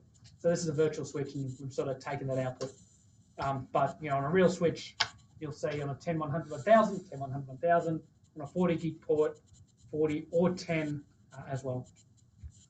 The detailed counters, the ones that are really syncing from hardware, not aggregate counters, come from ETH tool minus capital S. Capital S is how you get statistics, lowercase s is how you do setting, followed by the physical interface. This is a physical interface tool. You can't ETH tool minus S on a bond, that's a logical interface. And you can see here, ACL drops, buffer drops, packet size counters, so we track based on the size of the packet that comes in, all that kind of stuff. This is a really, really long command, really good to use with watch as well, because there's a lot of output. Can you reset that? This one, no. No. This one, no. Hack, yes. This one, no. Officially, no. But if you need to, we can work it out on the CL support, on a case. Sorry. Like I mentioned, the kernel does keep all its state in flat files in the sys directory or the sys file system. This is where you go to look at it. Never used it, to be perfectly honest. It is there. Monitoring tools get their data from here, but as a user, I've never used it now that I have NetShow commands. We have a daemon on the box called PTM, or Prescriptive Topology Manager. This is really good when you're building new environments, and I really wish we used it here, but we didn't. Basically, you give a graph of the whole network in text form. It's done in a particular GraphViz dot format. It's normally, the extension is DOT, so we normally call them dots or topology dot. And basically, you put that on a switch, it finds itself on the graph, and it looks at all the interfaces that it should have and all the neighbors that it should have. So it checks, is my neighbor on this port correct? If it is, awesome, I'm fine. If it's not, fail, take some action about it. So we can make sure we don't form routing adjacencies over there. We can generate alerts and logs and emails even from the box. It's completely customizable with what you want to do. But when you're building a network, this is a good way to say, look, I'm healthy, I'm ready to go. Let's move on with some more advanced config. At day-to-day, it's really useful as well. Sorry, can you clarify? What did you say? It was never done in Yes. the Telstra. So all the switch-to-switch config was perfect. The Dell guys and the Telstra Net people did a really, really good job. The switch to host connectivity, all that cabling was wrong. Many, many times, like so many times, weeks, man, literally weeks. Unfortunately, the server vendors would not run LLDP on the switches for us. The OS vendors refused to start with, and then the NICs that they have in those servers also block those frames by default. So we solved all the cabling problems manually, and it literally took months. If we had this, we would have picked it up day one. Literally months of work. So this does use LLDP. It uses LLDP, correct. It can use BFD as well, but LLDP is normally enough. Is there a possibility of using, once you've got it in situ, Yep. using the LLDP output to generate the dot file? We have seen someone script that before. It's not something we've ever embarked on as Cummulus, but 100% you would use Ansible to do something like netshow LLDP JSON, get all that output, and then script it to generate the dot file for you. So very, very possible. It just needs a bit of scripting. Yeah, I was hoping you were going to go, here's one we prepared earlier. Yeah. Damn. Check on GitHub. It may be something that someone else has done. So let's look at L2 type stuff. We've covered a lot of this in the L2 config section today. Netshow interface, Netshow LLDP. We'll go through these things one at a time. Netshow interface, we did the whole Netshow interface, but if you want to look specifically at an individual interface, here is where I would come. A Netshow interface, the specific, this works on physical and logical interfaces. And you're going to see everything you need to know about the device there. Okay, including the LLDP information down the bottom. Netshow bridge max. What's my MAC address table? What is it per VLAN? Where is this MAC? So on and so forth. There are a couple of kernel commands to do this as well. There are, because that is ultimately our end state that we're trying to get to. Bridge FDB show is very, very handy. BRCTL is another tool. To be honest, I use Netshow bridge max or bridge FDB show and pipe grep. That's the quickest way I've found to do it. Netshow bridge max, you need to put the full MAC address in that you're after. Now that takes a lot of type out. If you just know the last two octets, kind of how I grep for it. Netshow LLDP is show CDP neighbors. It does talk CDP as well. But if you do want to see that full output, every TLV that's negotiated or sent on that, you need to do LLDP CTL followed by the interface. That's going to show you the other side, well, like whatever it's sending you, right? Could be OS versions, could be MAC addresses, all that kind of stuff. Every TLV will be there, and we do support CDP as well. Netshow bridge spanning tree, show me the span tree details. ProcNet bonding, like we mentioned, is the detailed bonding output when we need it. That's it for L2. Jumping on to layer 3, unless there are any questions, we'll go through the commands one by one as well. A lot of people got muscle memory doing ifconfig. In old Unix systems and early Linux systems, ifconfig was the command that you would use to check IP address on the interface. The problem with ifconfig for me and for a lot of people is that it does not show you multiple IPs. It will only ever show you one IP, the first IP on the interface. So if you look at the loopback in the example, it's only showing you 127.0.0.1. What about the one that I'm using as my router ID and my IBGP peering source or something like that? Use IP address show. And if you're not going to use netshow, use IP address show, and this will show you all the IPs v4 and v6 on the interface. You can get some statistics out of it as well, and this is where you would get statistics on logical interfaces as well, with IP -S link show or IP -S address show as well.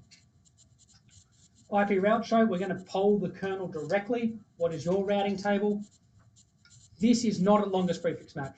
So in Cisco devices and with net show route, it does a longest prefix match. So if I was looking for the most specific route to 10.0.0.3, I might get 10.0.0.0/24.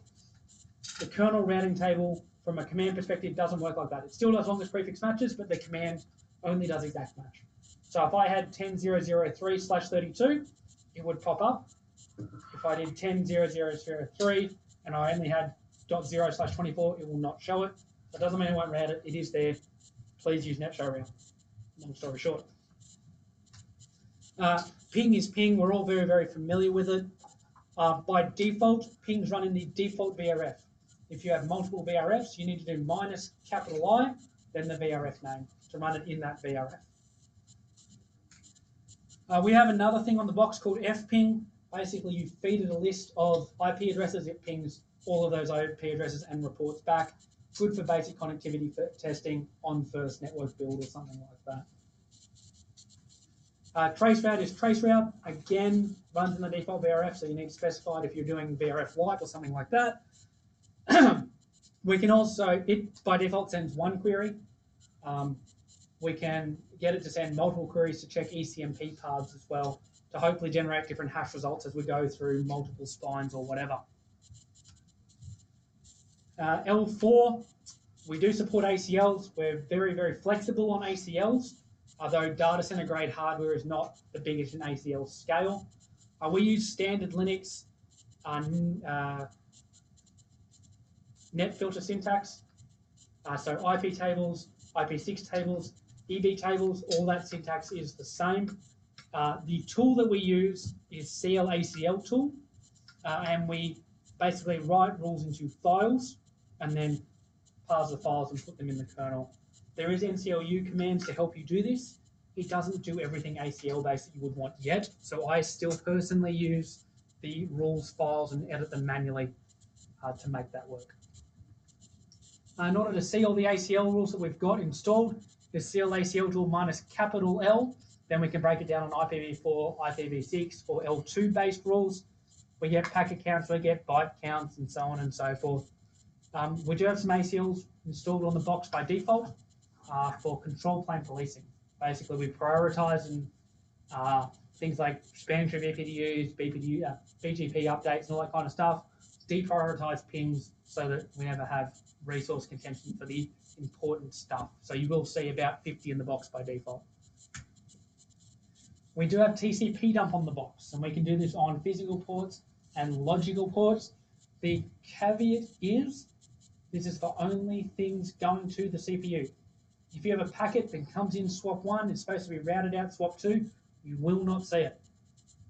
The only things going to the CPU, like BGP updates, spanning tree, SNMP, all those control plane protocols, go up to the CPU, you will see them there, as well as things that are being software processed. Okay, so you will not see data plane traffic, but you will see stuff going to the CPU. That being said, super handy, always used. You know, start getting familiar with the capture filters and stuff like that. You can, you know, very, very quickly identify problems and do connectivity tests. An example of some data plane or some data traffic that will get sent through is DHCP relay. So DHCP relay, when we take that UDP to 255, the broadcast IP, in order to convert that to a unicast IP to send it to the server, we need to use the CPU to do that. Hardware can't do that for us. And so that's something that will happen in the CPU, and you will see it in a TCP dump. Importantly, you know, I've mentioned a few times we do have a 24/7 worldwide support org. You can file tickets with us. If you go to cumulusnetworks.com, log in, you do it in an account, go to the top right, file a ticket. You can file a ticket with us. We do have a call-in number, but it's not a live handoff. We have a call-in number, leave a voicemail that opens a Set 1 incident on our side, and we call you back. We have SLAs and all that kind of stuff as well. You know, we're a traditional vendor support org. What's your email address? support@cumulusnetworks.com.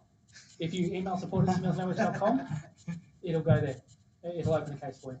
It's squad.left Yeah. No, slapper at cummulus.com. Okay.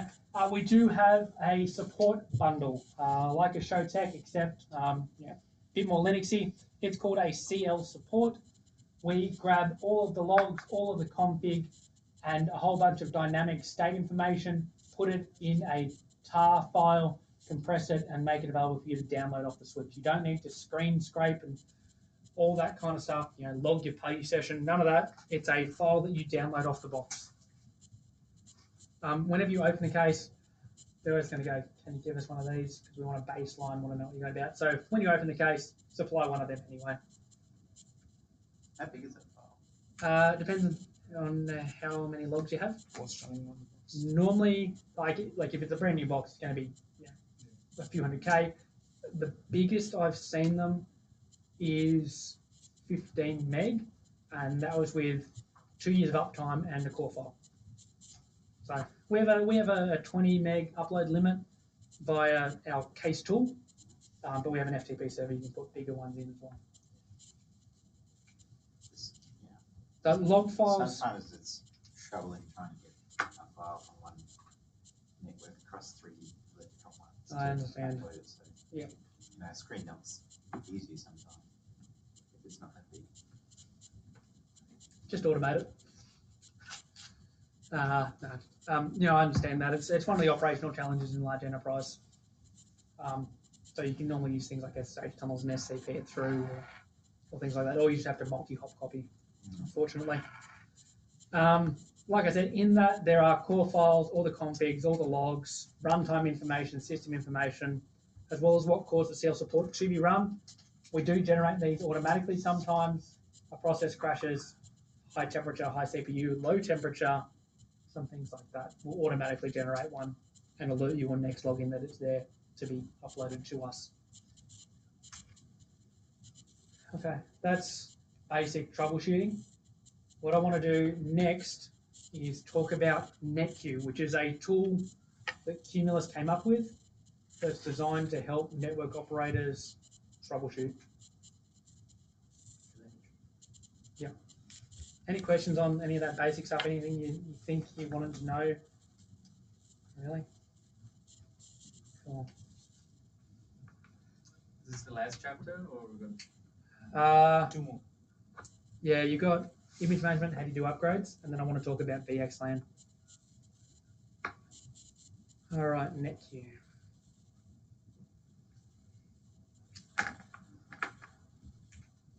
Okay, so NetQ is the first thing other than Cummulus Linux that we've started to sell. Like I know I talked about the hardware, but don't worry about the hardware. This is the first other piece of software that we've started to sell, and we've been selling Cummulus for about 5 years now, and it's been well adopted. Now we've got the opportunity to go, well, we're Linux, we're a very, very flexible platform. Let's talk to network operators. Obviously we're network operators ourselves. What are the things that we want to see out of a tool to help make our jobs easier? So this is a tool by network operators, for network operators, with these day-to-day troubleshooting tasks in mind. How does it work? On every Cummulus Linux switch or any Linux device, we install a NetQ agent. That NetQ agent runs on the box, looks for changes in state, and then sends those state changes off to a centralized server, what we call the NetQ telemetry server. On that server, we crunch some data, and there are a few things that we can do with it, and we'll sort of work through all of those 3 things in different sections. First thing you're going to do, obviously, is get the NetQ telemetry server, cumulusnetworks.com/downloads. It comes as an OVA. It comes as a QCal if you're doing it on KVM or an OpenStack or something like that. Just run it up and install it. It's pre-built, ready to go. On a switch, we need to install the agent itself. So we're going to do apt-get install Cummulus NetQ. That goes to the repo, pulls it down, and puts it on the switch. We can put that on Ubuntu, Debian, Red Hat, CentOS. All those have NetQ agent packages as well. All we need to do, the one thing we need to do is point the agent at the server. Once we point the agent at the server, we start sending our data to it. And you can see the sets that we have there. All right, this is the config file know it's there. You don't need to know the contents, not really. Okay, so let's assume the following topology. This is what we have in the lab, but let's assume the following topology for the things that we're about to show. BGP are numbered between spine and leaf, MLAG from leaves down to some servers. All right, so on LeafO 1, what we can start doing, any agent, any device that has the agent can see data about the whole network. That's the first thing I want to say. It's a big, broad statement. If you are an agent, you can see data about every other agent and the network on the whole. So on LeafO 1, we're running a check against all the agents on the network. We're saying, are they all responding? We've checked 10 nodes. They're all fresh, so we're reporting. We want to show them all. We can see NetQ show agents. They're all up. They're all reporting stuff. They're all fresh. The other thing we can do, you can see we're now on that out-of-band management server based on the host name that we have here. And we're saying on LeafO 1, show me all the services that are running on that box. So we can see here at the top, the BGP service is running. Here's the process ID.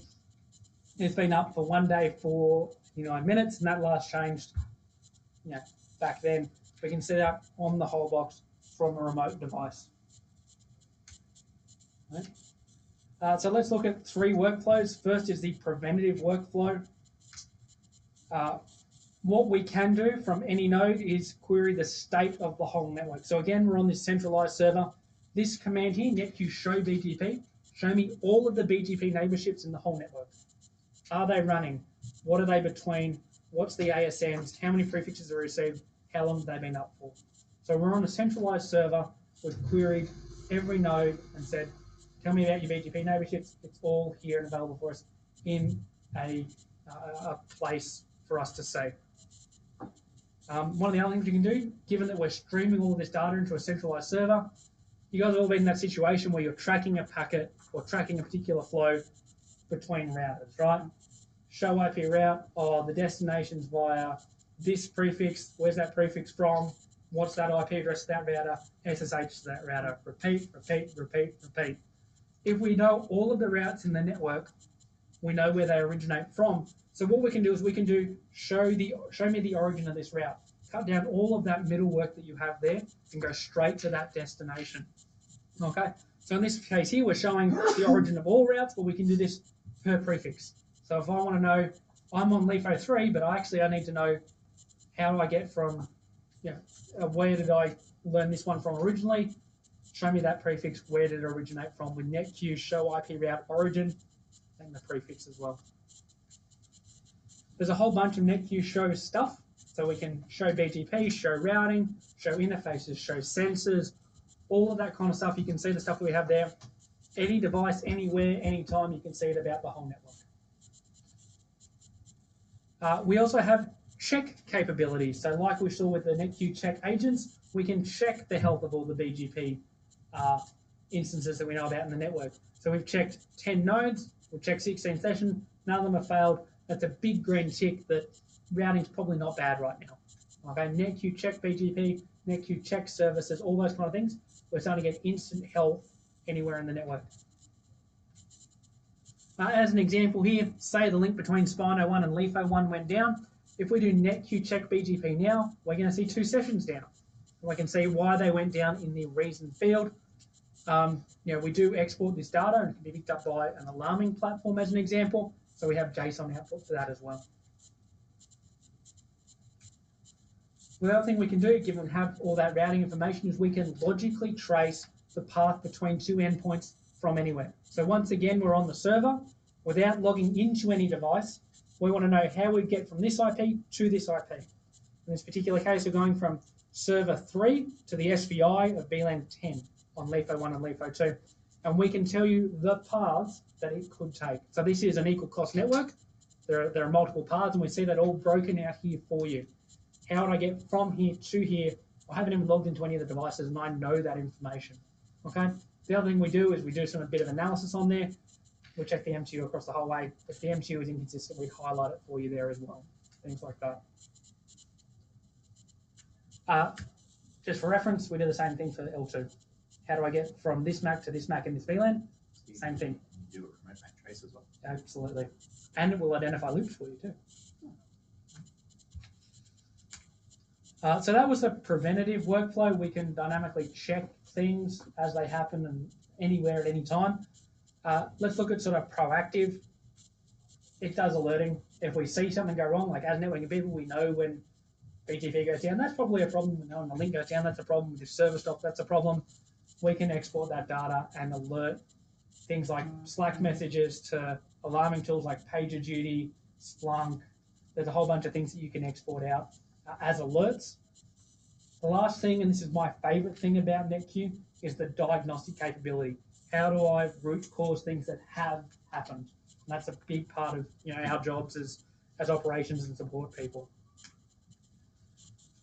Given we have all that data and it's constantly being streamed to the telemetry server, we can go back in time and look at that dynamic state data.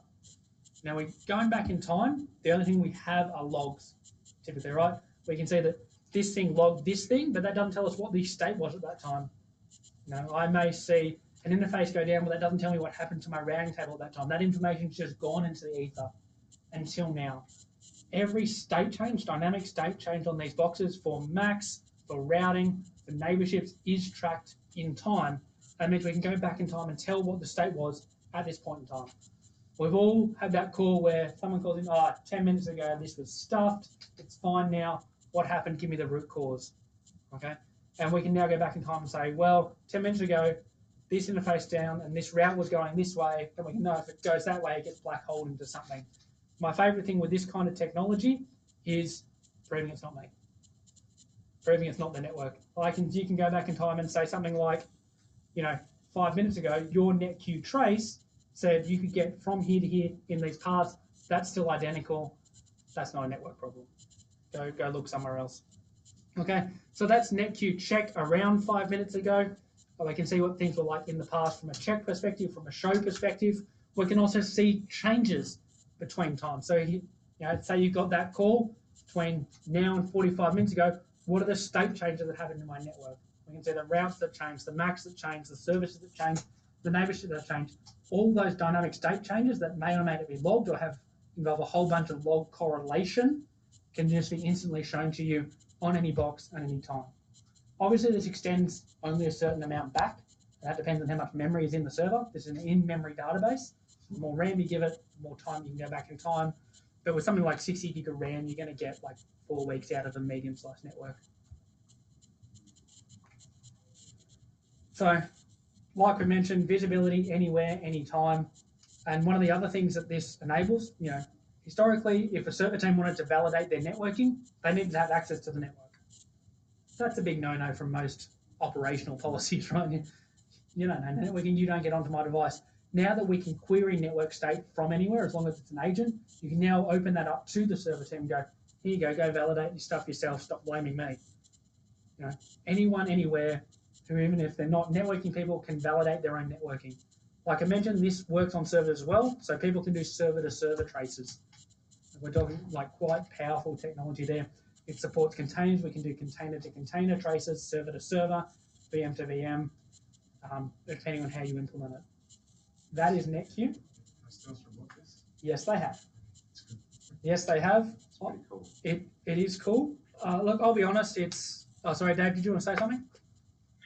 I was just, I thought NetQ was coming in after MVP. We're going to get, it's been bought for MVP. Okay, great. And so next week, I'm working with the CMI guys, I hope, to get the telemetry servers installed. It's taking a little while for them to provision enough memory for us to really make use of it. And there's a few operational policies we need to get through and security audits and crap. But my understanding is bought for MVP. They've got the licenses. Great. I'm happy about that. Yeah, absolutely. One of the things that, like, personally I've struggled with, all you guys get it, it's super hard to explain to people that have never done networking ops before. So if this is something that you want to see, keep harping on about it. They've bought it, but there's no pressure on them to implement because none of the operations guys knew about it until now and can sort of see the operational power of it. So, do make some noise about it. They've already bought it. We're not going to make any more money out of it. But if you guys want to use it, it's there. The other thing that I'll make note of, it's young in its product life. It is sort of been available for a year. It's still CLI based.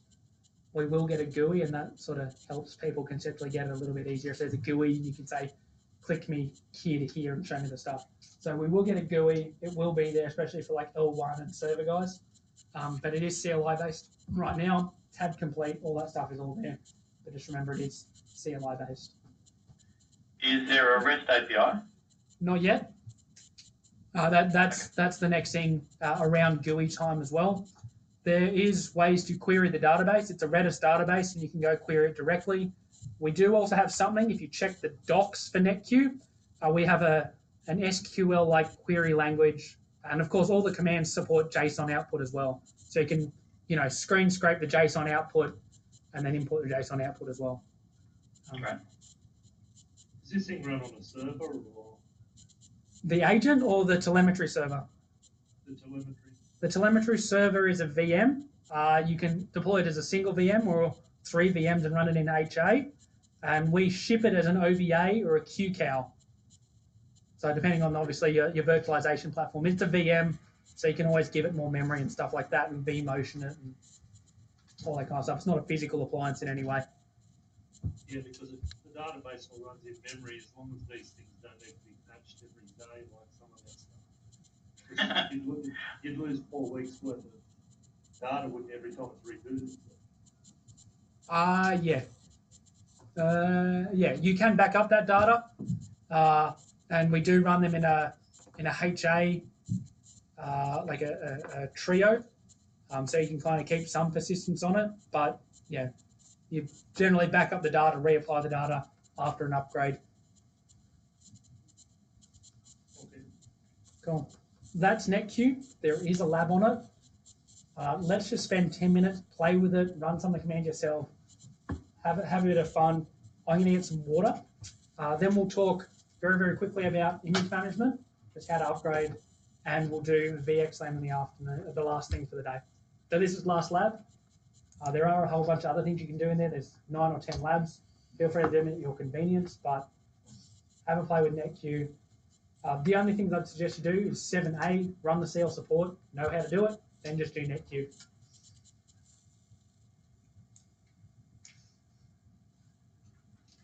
$15 minutes sound okay? Yeah.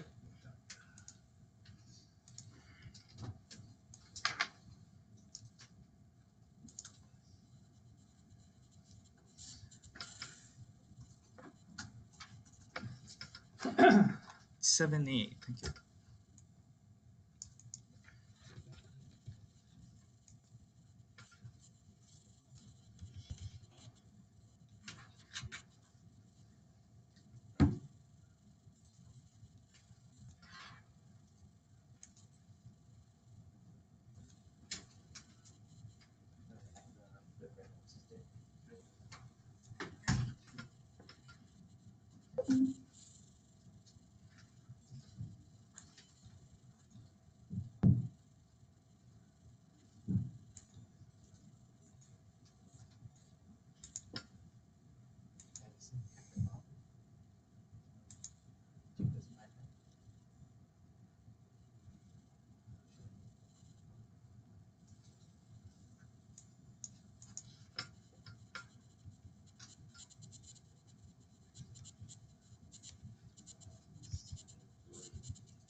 Pretty last.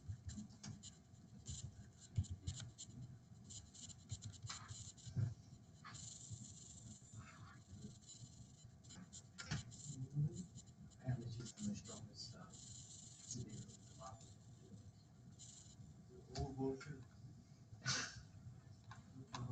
Dial, we're doing 7A. She's going to come functional event.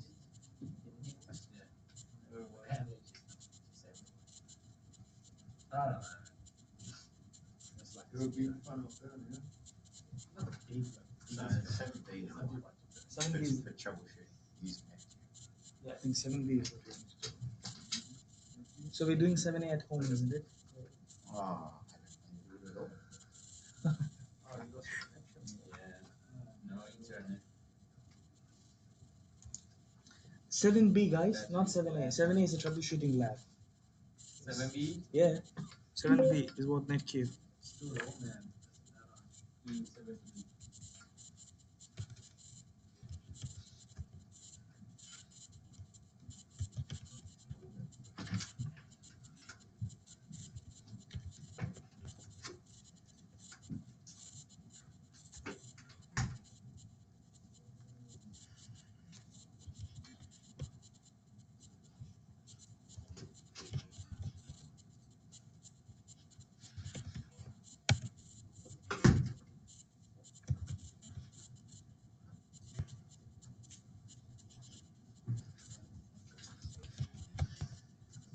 Are you doing 7B at the moment? The last thing in 7A and 7B. Oh, So run a CL support in the very last task of 7A, then do 7B.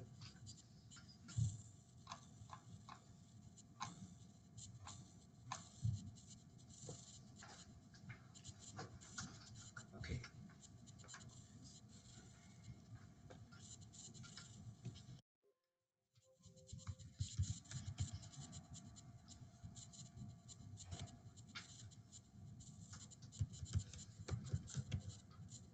So even that the Cummulus Linux that I downloaded has a similar content. CD boot camp automation. No. No. No. So this is only lab image file. Well, Can we download it? so what we do when we build these labs is we start the topology and then we use Ansible to copy that on. Mm. Because if I want to practice this at home, that's the thing. I have to set up my own two servers to leave and So we have some pre-built topologies and you can use different tools to. Yeah, you have live access for a week. for 1 week only. Ish. For 1 week only, yeah. Well, we'll talk about at the end what should be available here at the end to model the exact environments.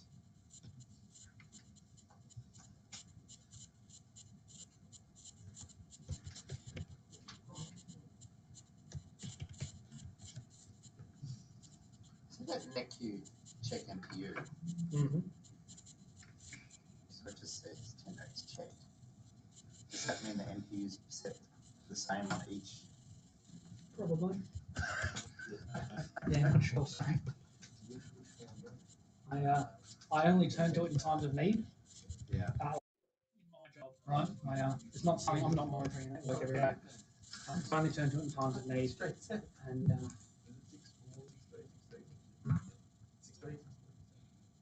Millman? Yeah, I tell you what, it's worth a lot of money just to make it to the quarters, though. true. I agree. The chocolate is base now, man. Is he? Yeah. Oh. He looks thinner, but he's still like recovering, I reckon. Yeah. Oh no, because he won Wimbledon, right? Then after he won Cincinnati and he won all those little tournaments. Mm. He was the first guy to win all like 8 of them. Oh, really? This year? Yeah, in a row. Won every single one. Wow. Yeah. Because most players don't play. The little one. Yeah, but he's the first guy to claim all of them in one season. And then he comes to the US Open, top form. Right? Yeah. I mean, better as that, man. Probably him and the Dow going to be in the final. Yeah, him and the Dow. Who else is still in? Who are the semi-finalists? He beat the other American? Yes, and I see it. Marin Cilic. Yeah. Del Potro is going to win. So he's going against the Dow. Again. Yeah. Yeah, so the Dow basically wants revenge from Djokovic because of Wimbledon. He lost Wimbledon to Djokovic. So he wants to take this one back.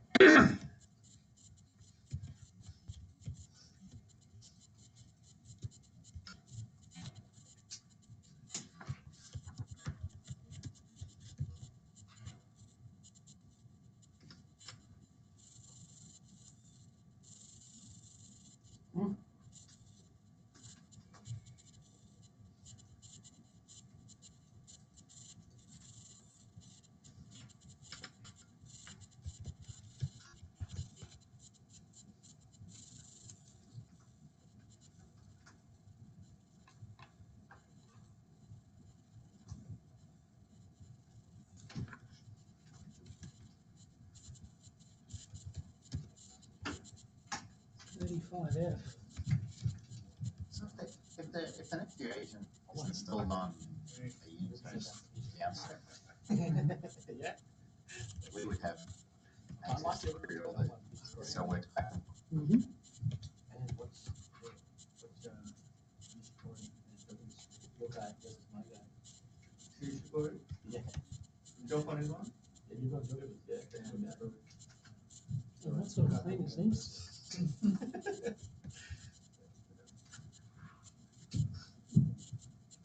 This is this one?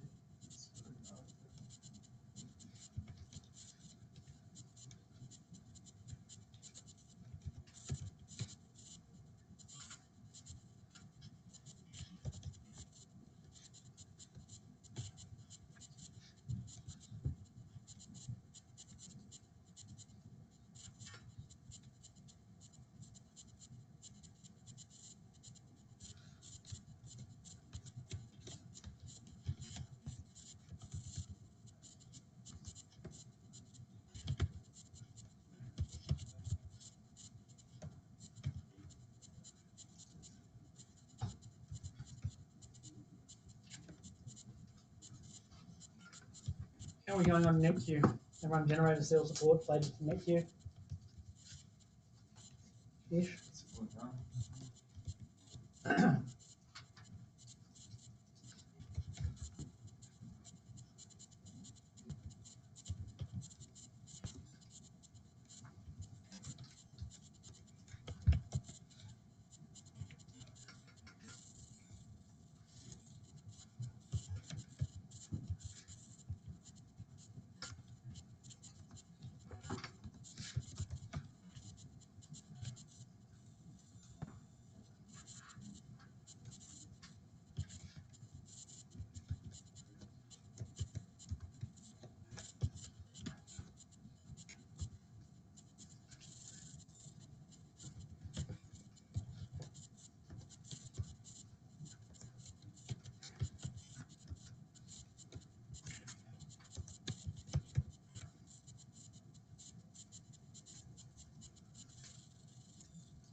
Anyone know that guy? Vampire. Watch out! Behind you. Behind you. That's them. the query. Wow, that's not how I That's their notice. All that. Dave, was that Dan on your back? I don't think he's got his headset on.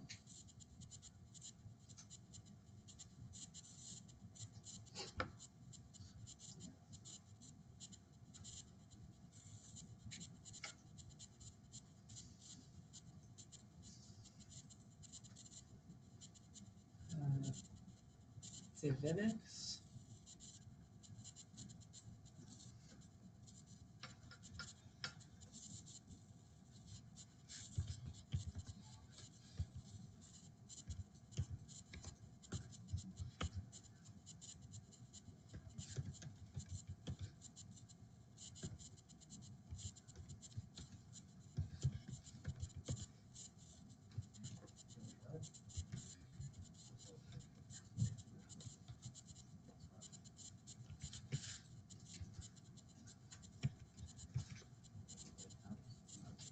So the rounds, and Mhm. does that give you like a minute leeway each way, or is it 10 minutes exact? Or No, that's all right. Um, You can read it. so it's a bit squiffy. What was the Might command? be. So okay. What was the command that executes the phone? That builds the topology file. There is no command that builds the topology file. I had the LGB here. But yeah. So you said that there's a way to do it. Oh yeah, no, it's Yeah. definitely possible. there's a particular Python library we use to achieve that. That looks for data around the time space. And we're relying on it right now rather than doing our own maps. And I have found it to be, when I say it's young, this is kind of the thing I'm talking about. It's young. For around, changes between's great. Around is a bit questionable for me. Because if I did something like 10 minutes ago and I say 11 minutes ago, sometimes it gets it, sometimes it doesn't, depending on the amount of data that's available to it and stuff like that. Can you specify a window type? Changes between, normally. And you say between, Changes before? not before. If you want to do before, so if you want to get to that level of granularity, the NetQ user guide.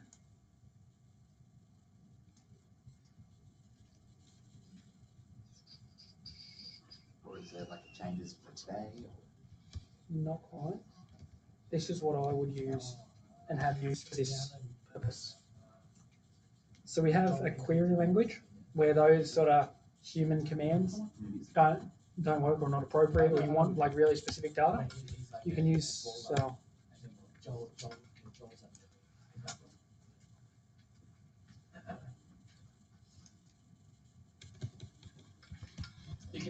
like SQL like queries to get information right out of the database itself. Let me blow that up. Nope. Yeah. So you can see there, select the fields from the tables when conditions are true in a date range and things like that. So you can see here are all the things that you could go possibly pull out and just specify the query itself to give you that output that you want. So for like really fine-grained stuff like that, this is how I would do it. So I think I saw a Splunk feature before. This integrates with Splunk. So. We do export some data to Splunk, yes. But it's more the alerting rather than anything else right now. So Splunk can't go out and run a query and return.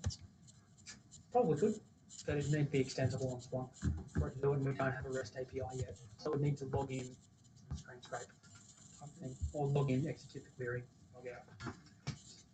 In terms of alarming and so forth, it's still the same thing, SMP. We've implemented SNMP, we export traps and all that kind of stuff. This alarming won't be ready for MVP, which is like the first 6 sites that we're doing, because us and Science Logic need to come together with a schema that we want to use for that type of thing. Yeah, but NetQ does sort of network holistic alerting where SNMP is device specific.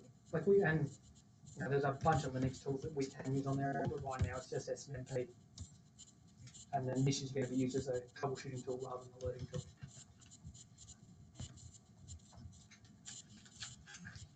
Oh, there's the JSON output as well. So you can run those queries, get it as JSON, which is handy. All right.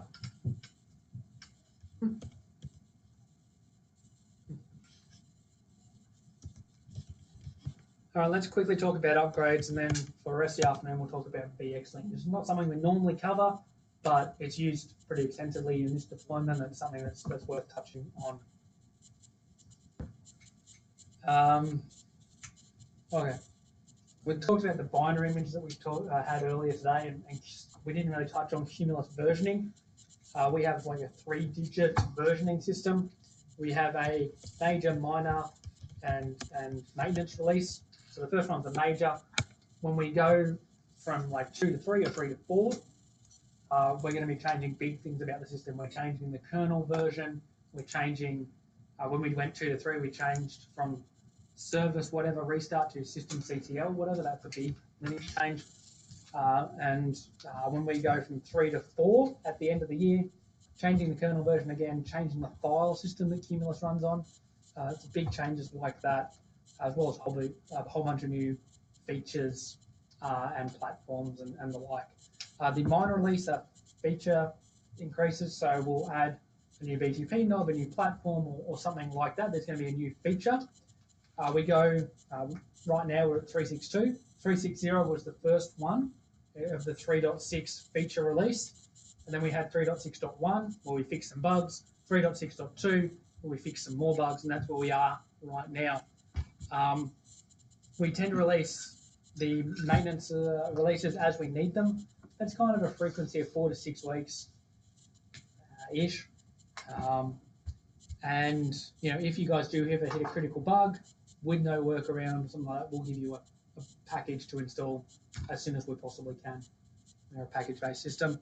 There has been only once a lettered release, so 3.11a, and that was basically no new features. We just fixed one of those big bash vulnerabilities that everyone had, or Heartbleed, or it was something like that. I can't remember exactly which one it was.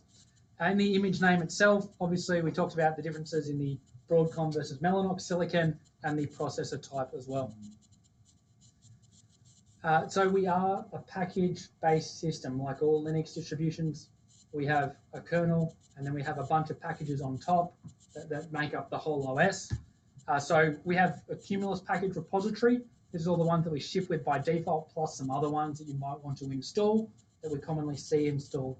These are all tested. They're all part of Cummulus Linux Image and all that kind of stuff. They all come from Cummulus. We also pick up some packages from Debian that we think are low risk, are commonly used. So it might be some common monitoring tools like Zabbix and CollectD, Puppet Agent, things like that come directly from Debian that we know people are going to want. We also have early access packages from Cummulus. And if we're going to test a new feature, we want to give people access to it early so they can try it out and give us feedback, or just want to give it a go. We make that available to you as well. So when we did BRFs, we made BRFs available for everyone at a time as an early access package. Don't chuck that into production. Pretty simple. Then, of course, we have the full Debian repository as well. They have 43,000 packages on Debian.org. Can install them. We won't typically help you as much if they go bad. So if you choose something and that package isn't working as you expected, support's not going to help you with that. We might best effort it, but it's we're not going to help you with that. If that package is causing untoward behavior on the switch and it's starving a resource of some kind or causing some other weird behavior, we may ask you to remove it in the event we're troubleshooting that. Okay, that's just in the support end user license agreement. It's not very often that people do that. Same goes with packages you write yourself. Some people do write their own packages. We've had customers write their own routing protocols because BGP just didn't do it for them.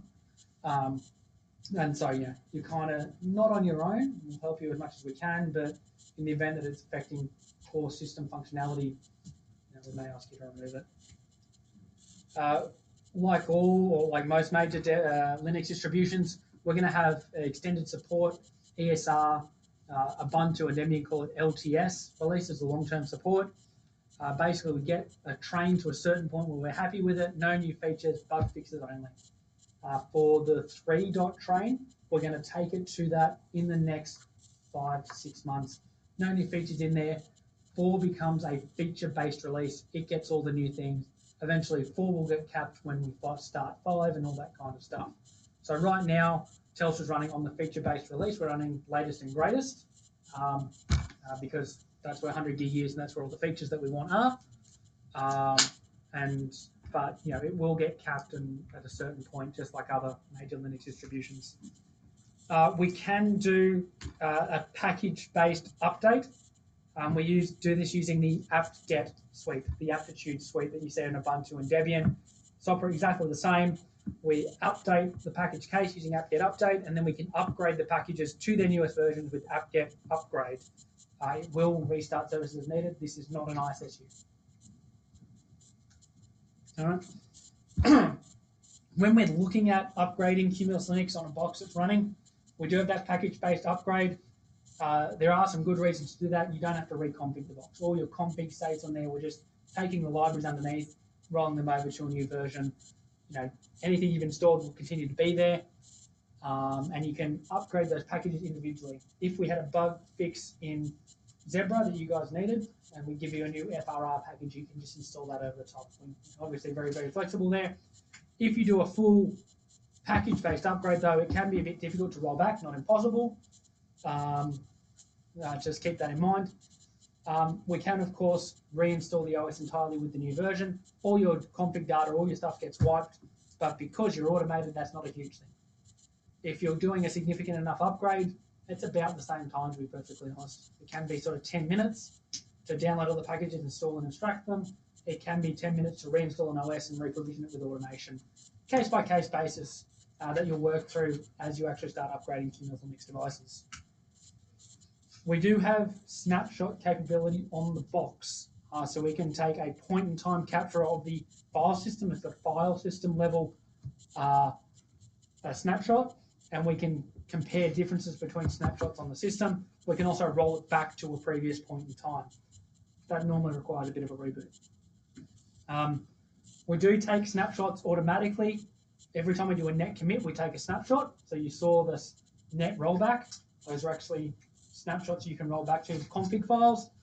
And we also do it every time we do an apt-get command. We can do it manually. If you were going to do a config change and an upgrade as part of one change ticket, you might want to take a manual snapshot before that, make those changes. Oh, we've got to roll back, jump straight back to that snapshot. And you want to have it named before this change request or something like that.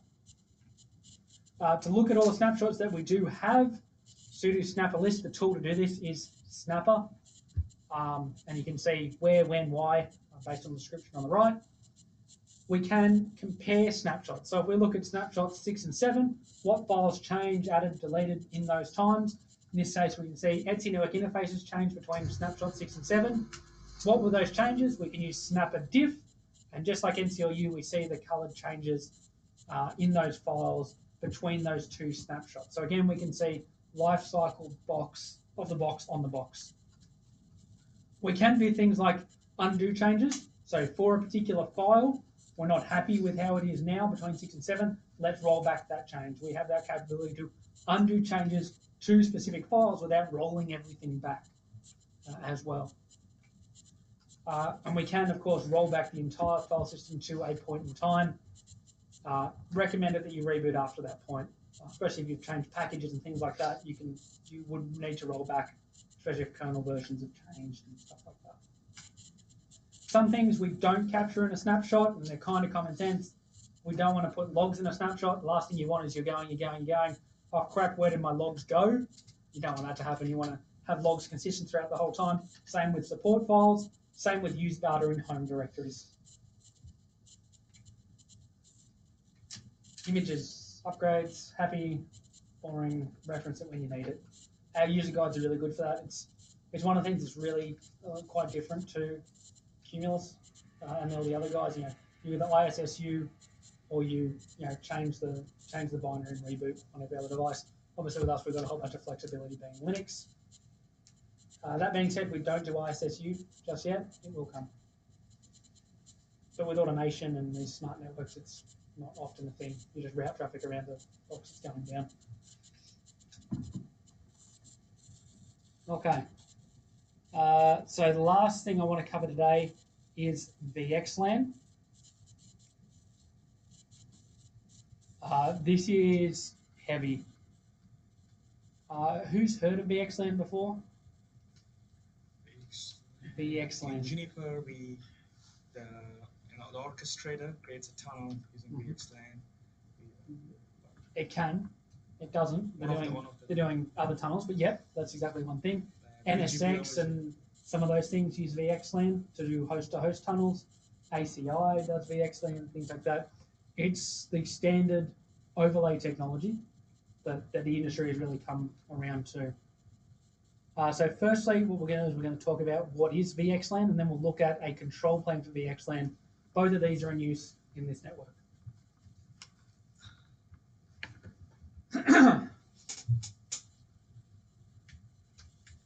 Okay, so VXLAN stands for Virtual Extensible Local Area Network.